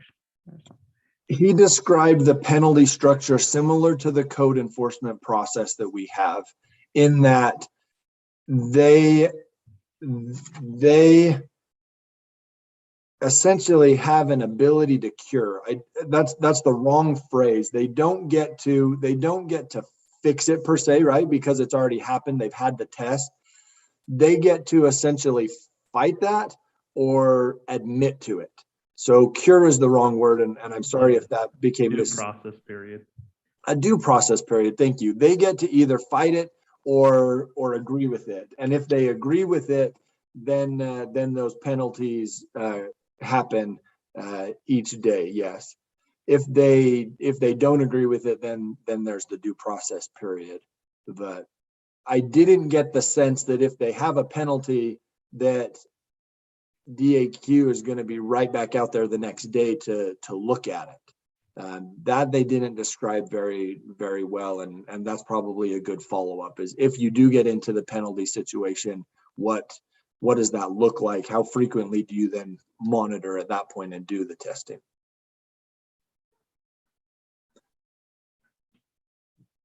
This is the last slide. I think just in summation, this is kind of the system that we have available to us right now. It is frustrating on several points, admittedly, right? We want to be able to do something more. One of the things that we do have is continued efforts with relationship maintenance. That's what I've seen over in the records that I've looked through, the complaint process to the pits, the response. Sometimes they get additional equipment to help mitigate. That is a portion of that. Then the monitoring and data collection, that's both quantitative and qualitative. So it's the particulate data, the visual opacity data, but also the complaint-driven qualitative data that's collected. But the biggest gear, unfortunately, is that the DEQ is who we have to rely on for testing and oversight of their operations. And so that would be pressure on the state to help regulate a little bit more, allow for more testing, more help holding feet to the fire, allow for stop work orders, whatever that might be. The monitoring data collection, we could beef that up on our side if that's the will of the council, and we can find it within the budget to get somebody trained to do the visual opacity test and have somebody on hand to test particulate matter. That's a process. I don't know what that would look like to go into, but I think at this point, it's how can we manage those relationships? How can we increase monitoring so we have some hard data to come at the DEQ with, so they can maybe take a harder look. I think those are the two gears that we could adjust the size on, if that makes sense. All right, thank you, Trevor. So Farrell, you've hung in with us a long time. So if it's okay with the council, I'm going to let Farrell talk for a minute, and then we're going to take a brief break, a bathroom break. So yes, go up to the mic, please. You have to volunteer to be our opacity trainee. There you go. Listen to my mom.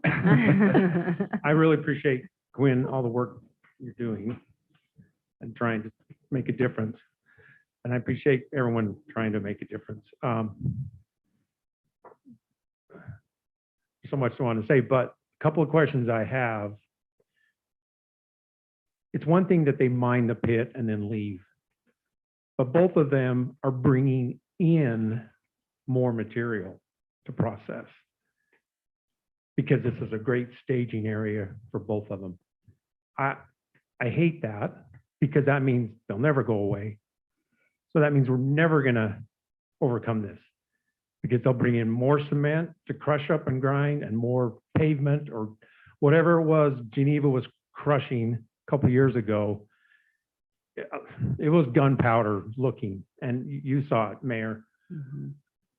Have we, again, I think we have to hit this, we have to think outside the sandbox. We have to look at a different way to get them under control. Can they bring in whatever they want and use this as a staging area and a processing area? That's, I think, something we need to look at. There needs to be something looked at. Do they have that ability to bring in outside pollution, to crush it up and throw more in the air for us? The other thing is, I've said for years and years, begin with the end in mind, from Stephen Covey. What is the end of the gravel pits going to look like? More than just nice native weeds growing on a slope, you know, angle of repose slope that makes it dangerous to do anything in the bottom or anything else. That's why I said we've got to cover it up with water. We happen to have a river close by, but everybody says, oh, we don't have water rights. And anything can be overcome, in my opinion. Yeah, with time and money. So money, we need to get money from the federal government, the state government, whatever, and say, all right, Parsons, how much will it take to buy you out? You grade the slopes to acceptable levels, and then you're out of here. How much? And we go to our US senators and we go to our governor and we go to everybody we need to and say, you know, the federal government is blowing $20 million a minute. Can't we get some of that to help with our health disaster, our community, and buy them out and get them out? Geneva's a different story. Again, they don't want to play. Weaver Basin tried to convince them that this would be a great place for it to, you know, inject water into the aquifers and all that. So we had a planet somewhere out there. We had an engineer to where water would run into the Parsons pit, maintain a certain level. It would go under the Highway 89 to put water into the Geneva pit, to get water into the aquifer. We could control that when it fills up with too much silt in Geneva. We scrape that, we scar it so that you can put more water in there. Meanwhile, the west side is being used for recreation, and we can grade the slopes, and we can plant vegetation, and we can have beaches and whatever. There's all kinds of things that can be done, but we're always just playing this game with them of, oh, the opacity this, no, but we're meeting and we're trying. And I'm sorry, but we don't have any teeth. We're not using teeth to really stop the problem or to look at this as a different way to stop the problem. Anyway, that's enough. Sorry. Thank Thank you, you, Farrell. Farrell. Thank you. Okay, is everyone okay with a 5-minute break? Because I need one. So moved. So moved. Okay.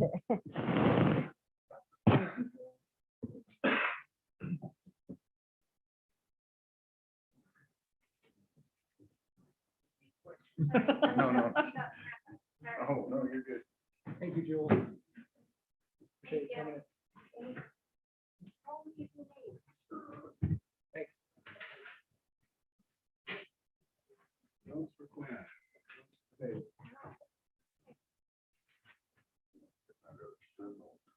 That's been all day today.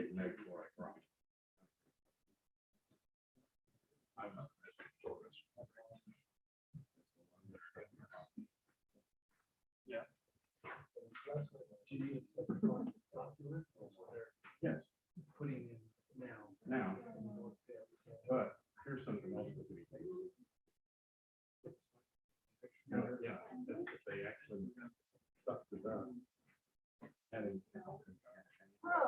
Where they're doing the brushing. Drop it in the top on the pocket and microphone. Yeah, that's one of the questions I had with them. I had them on all my stuff for the gravel pit. I'm sorry, the garbage dump. And years ago, we used to have stuff rolling over the top. And they're, well, yeah, but it makes them screw. Yeah, right. They cast some of it.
We're recording. Okay, we're recording, everyone.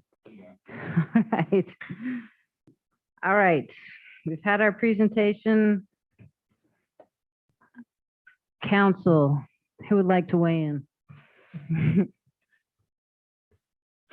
I'll go for it. So I do have a question, and I don't know if anybody here knows the answer, but I had heard so many times that Staker Parsons pit was going to be done out of commission, whatever, out of material by a certain time. But I was in my research the other night looking around, and I saw an article where they were trying to put another gravel pit somewhere else, actually 3. And they referenced our pit was going to be out of commission in 20 years. And that was written in 1998. And it was Staker Parsons who said, we're going to be out of material. We have to open up these other pits because then if we don't, we won't have any.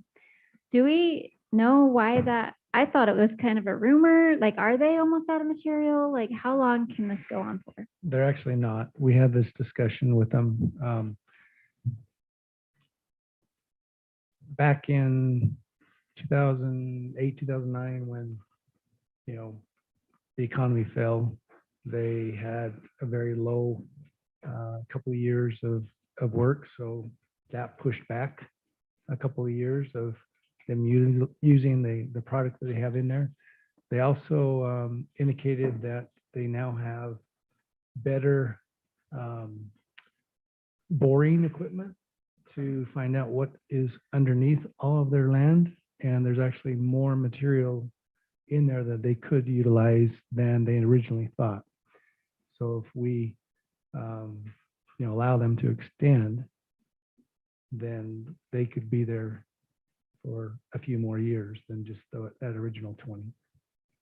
So if we don't allow them to extend, are they able to continue the processing that they're currently doing that Farrell brought up of Right. crushing other? Like Geneva. Is Yep. that within our? According to their understanding, it's their property. They still have the ability and permit to process material that's brought in from other places. So unless there's something else in our agreement that would not allow it, then it's an ideal location for them. And so their thought would to still be there.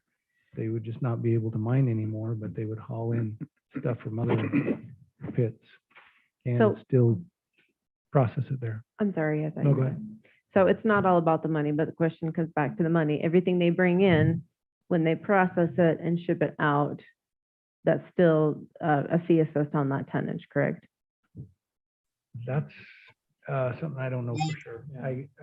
Dave, do you know? Yeah, so we receive money for them for sales tax, and that is related to what they refer to as the batch plant, right? This material that comes in that they process, the batch plant is what produces the sales tax. We've received approximately $100,000 a year for the batch plant. The money that we receive that has the royalty is based on our development agreement, and that is related to the exact tonnage of material extracted. And that by agreement goes into the recreation department.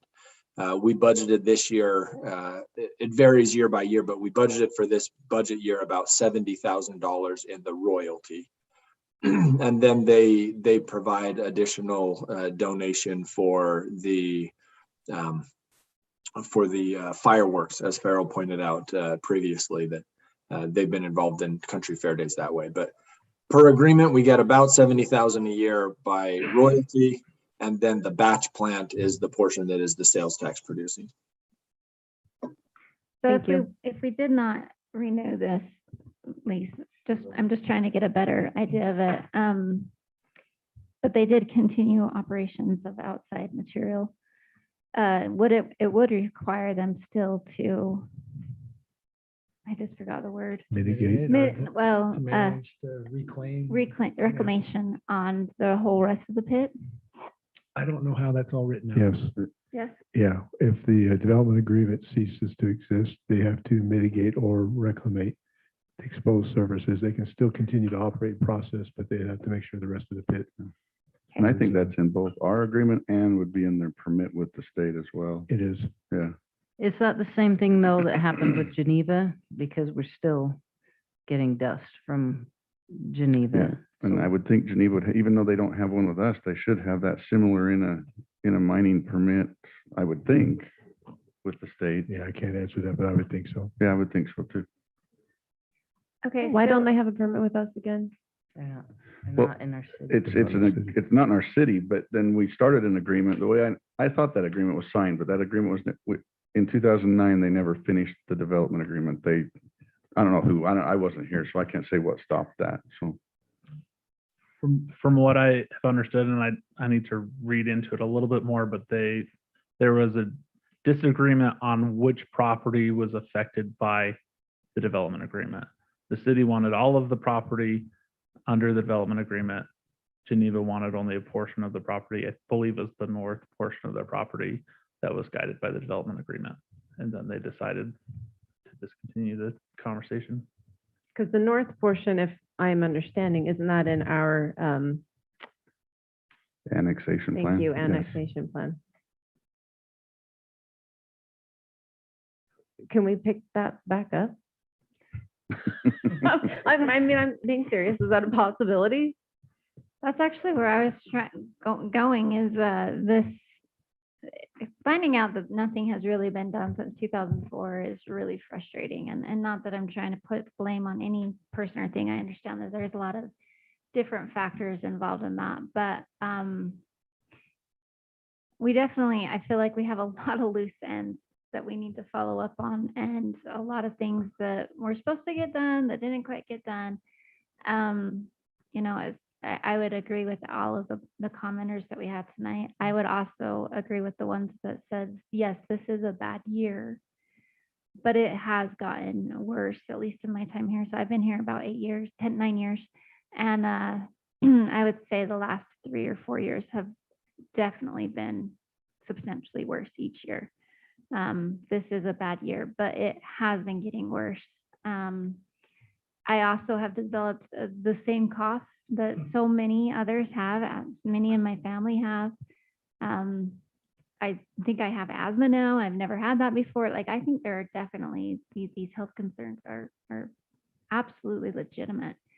And there's been so much, there's been so little information on what we can do. And I know we don't have a lot of help from our legislature on this. I actually was reading some of the laws that got passed in early 2020. Not helpful. So I think that it would absolutely be worth, conjoining maybe with other cities. When I just Google gravel pits, Utah news, I mean, it's just pages and pages and pages, and it's all the same story. Residents so upset, and the latest legislation was to basically limit cities' control, surprisingly, because I think that's all they do some days. But I think that it's worth getting in touch with our representatives, our state representatives, maybe even collaborating with other cities, because what I guess I'm worried about is when we come time to get that contract underway, that if they continue to go unchallenged legislatively, we will have even less ability to do what we would like to do and to make sure that we're protecting our residents. And so I appreciate your work on that, Quinn. I think that it's really good information. But yeah, I completely agree. It is so bad. And it definitely affects your quality of life. So. Jamie, did you have a comment? Thank you, Mayor. A few thoughts. Everybody's recognized, and I don't need to state it again, that the legal options and remedies are somewhat limited, given the fact that their operations predate the incorporation of the city, that state laws offer more protections to the gravel pits than help to cities and residents affected by their activities. And unfortunately, by the city's own actions in the 2006 agreements, that we've bound our own hands, so to speak, in what options are available to us and how to address this. So I tried to take an open-minded approach, and while the conversation was happening today, jotted some notes and tried to organize my thoughts on what are the different categories and forums that we can turn to try to get some recourse here, or at least to try to enforce what we can enforce and control what we can control. And I'll read through it quickly, and then I can share it with everybody if you'd like after the meeting's done. And I'm sure I hope it'll be the kind of thing where we can at least frame our thinking and hang our thoughts on how we go about this. And we may have to prioritize our efforts just based on the number of people we have available to do things, but I think there are some things we can do. So I categorize them as political, legal, goodwill or practical, business, or mitigation is the category. On political, and a lot of these we've talked about, but I think we can seek whatever federal intervention may be available, state intervention that may be available, legislation changes as a broad long-term strategy on how to deal with this. And then there was mention of grant funding or some kind of mitigation funding that would at least help us get at the effects of what they're doing, if not stop or limit what they're doing. On the legal side, we need from this state going forward to adhere strictly to the fugitive dust agreement. In other words, everything that's within our control to do under that agreement, we should do it. And if we note things that Geneva's not doing or that Staker Parsons is not doing under the agreement, we need to address that. There is a breach provision within the agreement. It's unlikely we'd get to that point. It has a cure provision. They'd have 30 days. But if we're doing our part, then we can demand that they do their part. And if they don't, then we can, pursue whatever remedies are available under that agreement. The penalties under the agreement are available. I know they're limited. I know they're unlikely. But that is something we need to monitor. I was heartened by Quinn's presentation and the fact that we are now monitoring. I think that gives us a comparison to the self-reported figures that they do. One of the really troubling things about the state law and about our agreement is that it is literally the fox watching the hen house, right? They're monitoring their own activities. It's limited in the dates that we pick. They know ahead of time what dates they monitor. And so I'm sure their operations are modified or tailored, or the mitigations they put into place affect that. With the state DEQ, I don't see anything in their regulations that would prohibit a city from making a complaint formally. And if we were to package the information Quinn's put together and send it in a formal way to the state DEQ, I can't see how they can ignore that and not at least investigate it thoroughly, assess what monitoring might need to take place, and then get back to the city on that. It at least would aid in the political conversation if we were to make that complaint and know how it was received and how it was treated. Also with the state DEQ, we can ask that they look at permitting requirements. And I think in addition to a formal complaint, if there are records we want about historical data, we can ask for that and get that information. Federal EPA, if the state fails to respond, then we could look into whether they're breaching the delegated authority they enjoy from the federal EPA. And we could then pursue the option of a formal complaint with EPA, records requests with EPA, similar types of things there. We have not looked at zoning and land use options.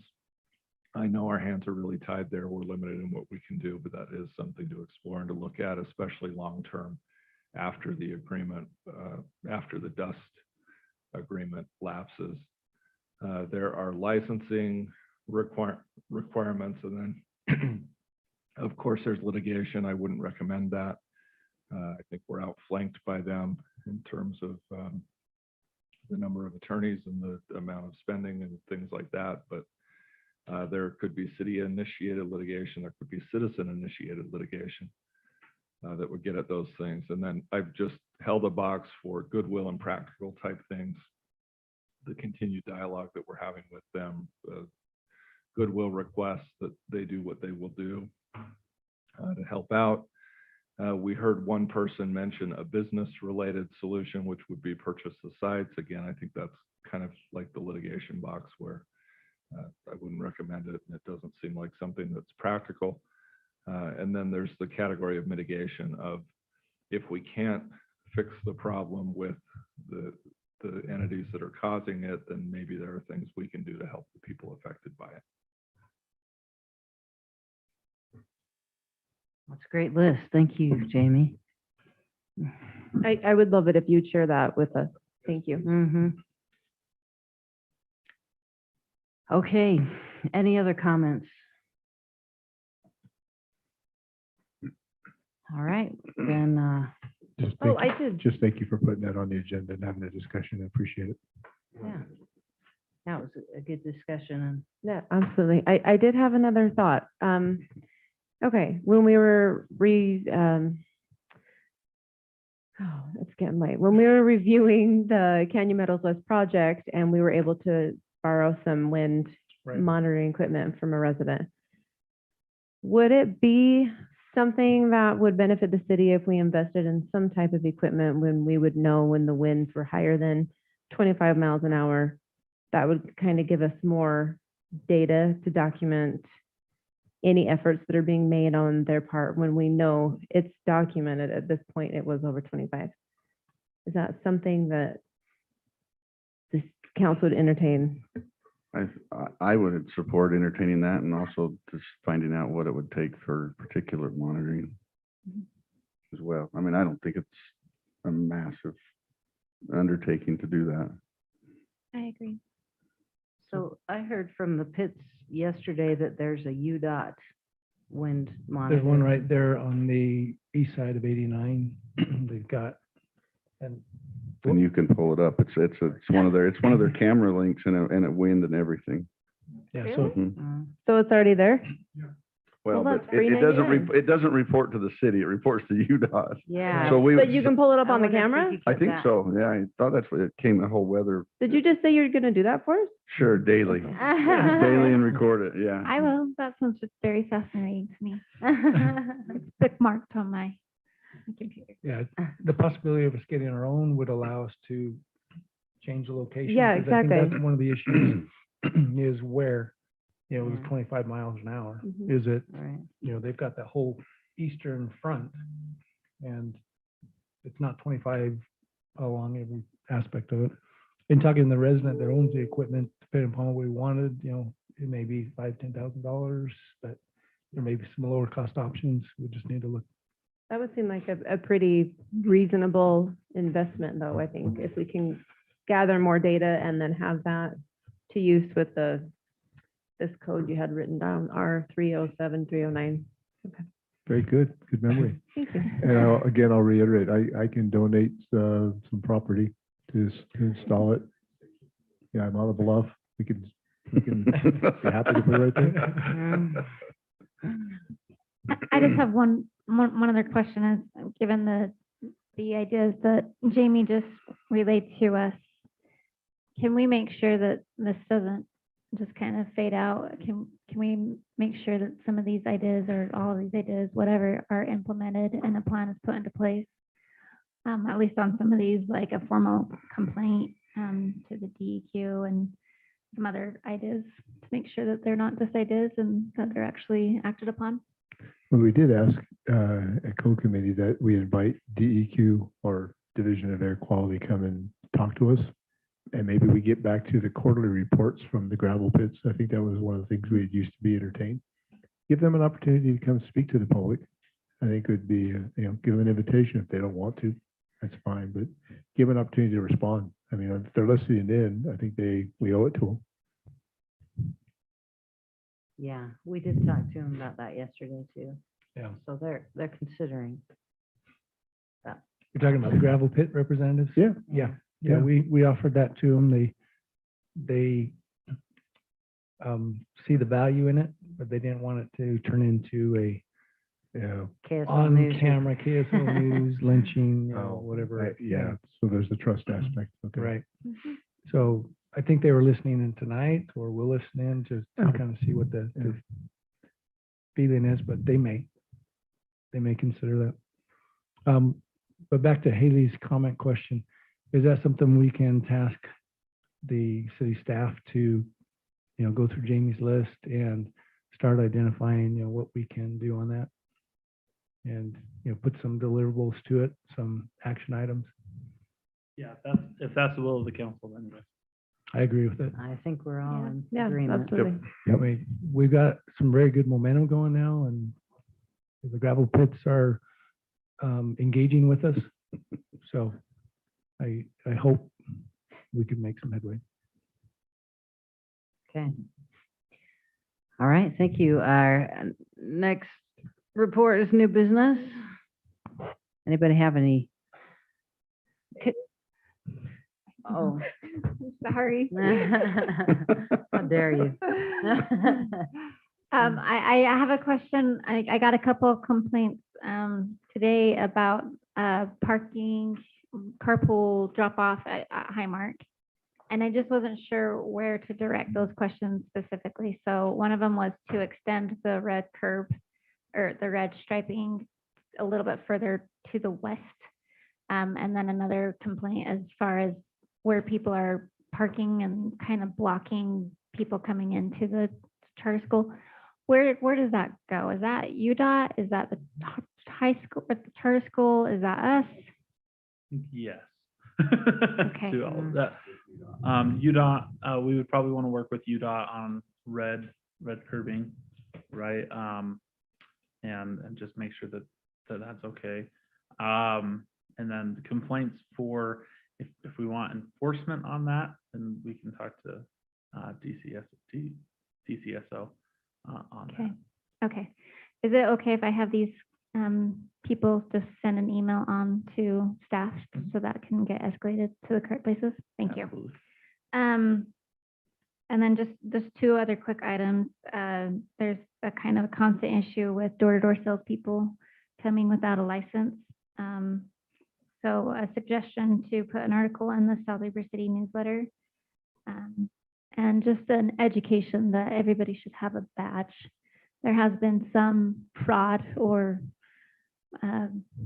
nefarious intentions from people. Exploitation. Yes.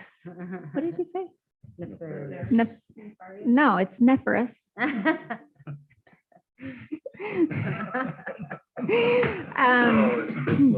No. So just something to educate the citizens that they should have an ID badge and to look for that. And what it looks like. And then also the complaint form that you were able to post on the city's website as well. For those who are not on social media, they can find it and know that it exists. Sorry, that's my alarm. What does that mean? It means that I need to kick all my kids off of their computers and take them away from them. So, Brandon, if you're listening, please do that. All right, that is it. Okay, any other new business? Can we have someone contact Cambridge Apartments to mow those weeds? Yeah. That is their property, correct? Yes. Yes. Okay. All right. Reports. I don't have anything significant to report. So, Councilman Halverson, do you have anything?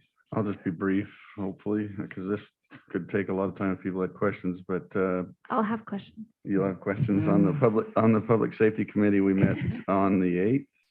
And we continued further discussion on the sled shed / garage for the fire department.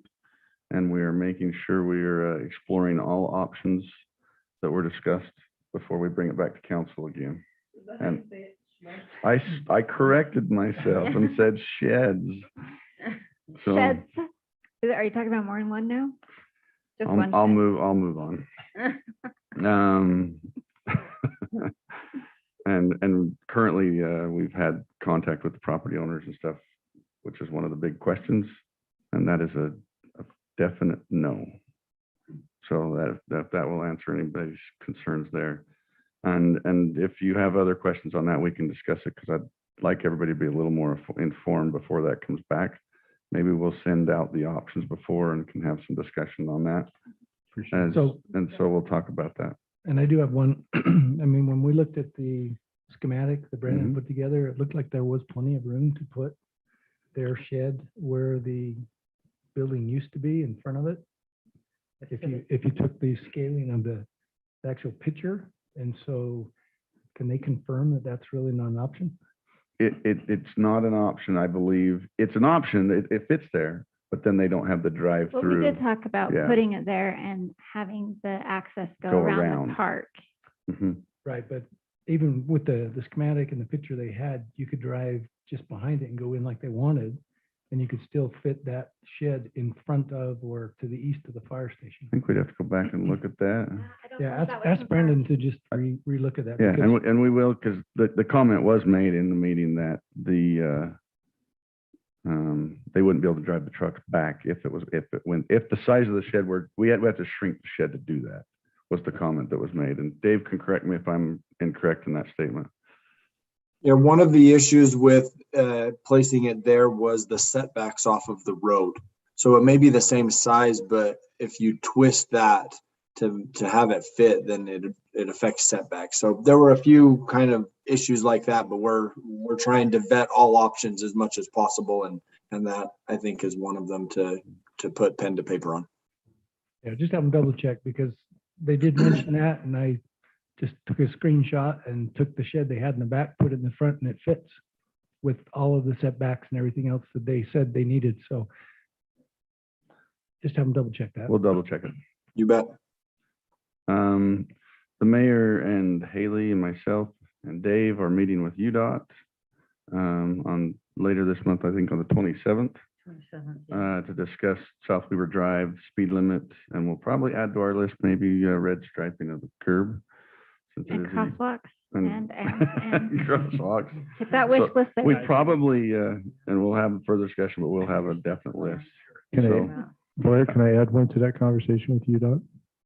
sure. It has been suggested to me, I was gonna bring it up, but the northbound off-ramp of 89, oh, did you want to see all that? Oh, sorry. We've all been. Well, what was experienced that suggested to one. me was that in the Olympics, it used to be a double left-hand turn lane to go west. Is there a reason why that paint striping can't come back? It would mitigate a lot of the traffic backing up onto 89 on that off-ramp. It would mitigate those people who want to do U-turns and still provide people who want to turn right. So it's a double left-hand turn lane going west off the off-ramp. What about the people that go east? The right lane would be at either or. They can go right or left. But what if you're going east over the bridge? It's two left lanes going east. If I'm going, west- if I get westbound. off of 89 going southbound and I No, go I'm east going over the bridge, Talking northbound. I know, but I'm going east over the bridge and I have people coming northbound.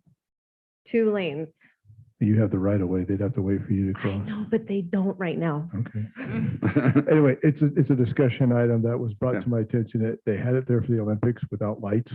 It was just paint striping. Is there a reason why they can't go back to that? If it's just better putting paint stripes on the ground? We'll add that whole intersection. Tell them to put a U-turn sign there. I mean, You An want a anti-U-turn. U-turn sign there? Yeah. We'll you're discuss it, because I think we need to come up with a Sorry, I little didn't mean to cut you agenda off. for our meeting anyway, so. So one quick question on the speed limit. Can a city not request something lower than what they deem? That's as- the whole point of our question. Okay. That's the main point of our meeting, All right. good. correct? Yeah. Yes. Mhm. Yeah, because even with their study, we don't understand why it can't just be lowered. And their study doesn't quite make sense to me, the way they phrased why it's not being lowered, so. Davis County Sheriff's talks, we're actually inviting them to come and talk to our committee and discuss our options, and then present them to council later on as far as for our coverage and we're actually discussing, and then we've gone to other cities and we've had that discussion with other cities as well. Layton is the only one that's still left that we haven't had a response from. Everybody else has said no. Let's see. what other, paramedic license is almost done. It should be done within a month. And then we've just had, I think that's it. Have we heard anything on the Safer Grant? You were That was not discussed, but I have not heard anything. Dave, have you Still heard not, anything? We have not heard. that was supposed to be July that we were supposed to hear back on that? That's correct. We're Okay. just simply waiting to hear. That's all I have. All right, thank you. Councilwoman Albert. So we had our PR committee meeting and had quite a vibrant discussion that we are that we would like to bring to the council that as far as the types of holidays we would like to observe as a city in the aspect of placing flags, putting up flags, having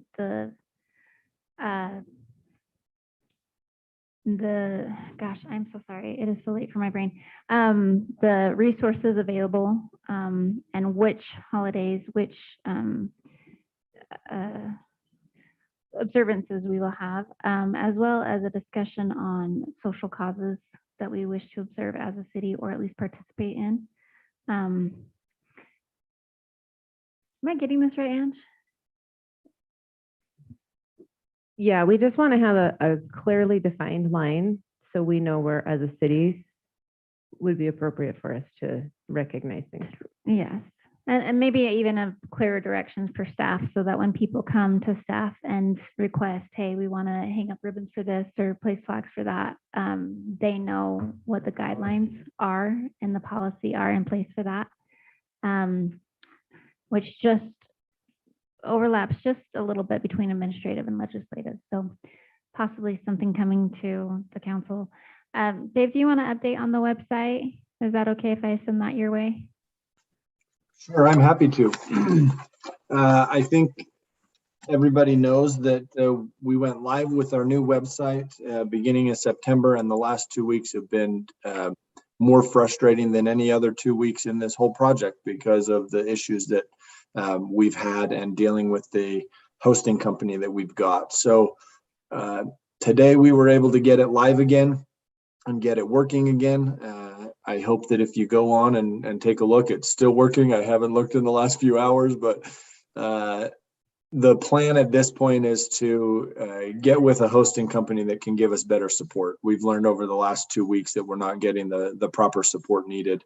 And so we're looking at options for getting aligned with a company that will give us the right type of support. So it is live right now as of a few hours ago. I hope it's still live and working right now.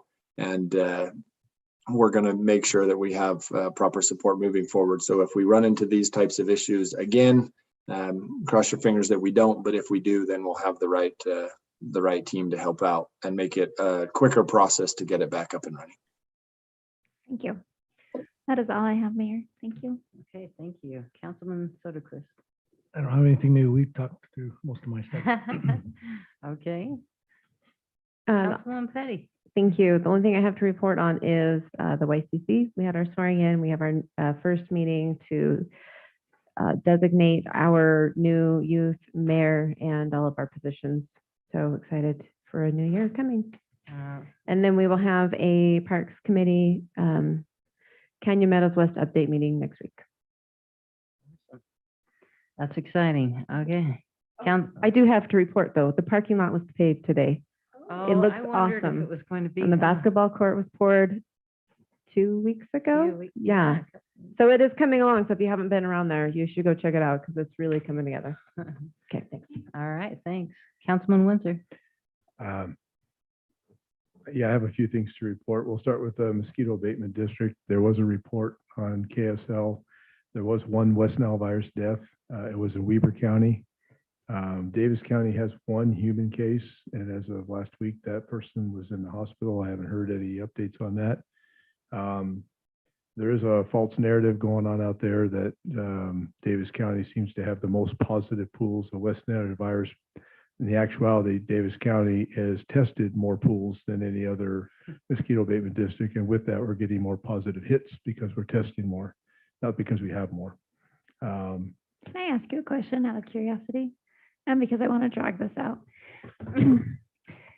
Has the mosquitoes been affected by the drought? That's a good segue to my next comment, so thank you. Yes, they have been, and I'm not going to get into the technical names, dorsalis or tersalis. I'm going to talk to you about the biters and the carriers. The biters are in great abundance this year because of the drought, and with the water that's come in of late, they've hatched a lot more. These biters are what chase you inside. They come out first. The carriers of West Nile virus come out right behind them. So if you're being bitten a lot, get inside because the West Nile virus ones are coming. They're hatching soon thereafter. But yeah, the dry, hot, and then the wet have brought on a lot more biters than the carriers. That hopefully I use the vernacular that makes sense and not the technical terms. With regards to the Municipal Utility Committee, next week we have a special work session on the 21st to talk about fiber to the premises. Staff is prepared for a presentation.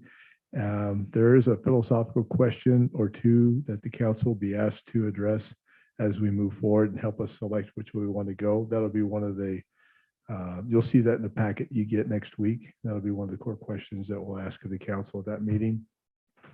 The Municipal Utilities Committee did talk about water meter reading. Had a few complaints brought to my direction.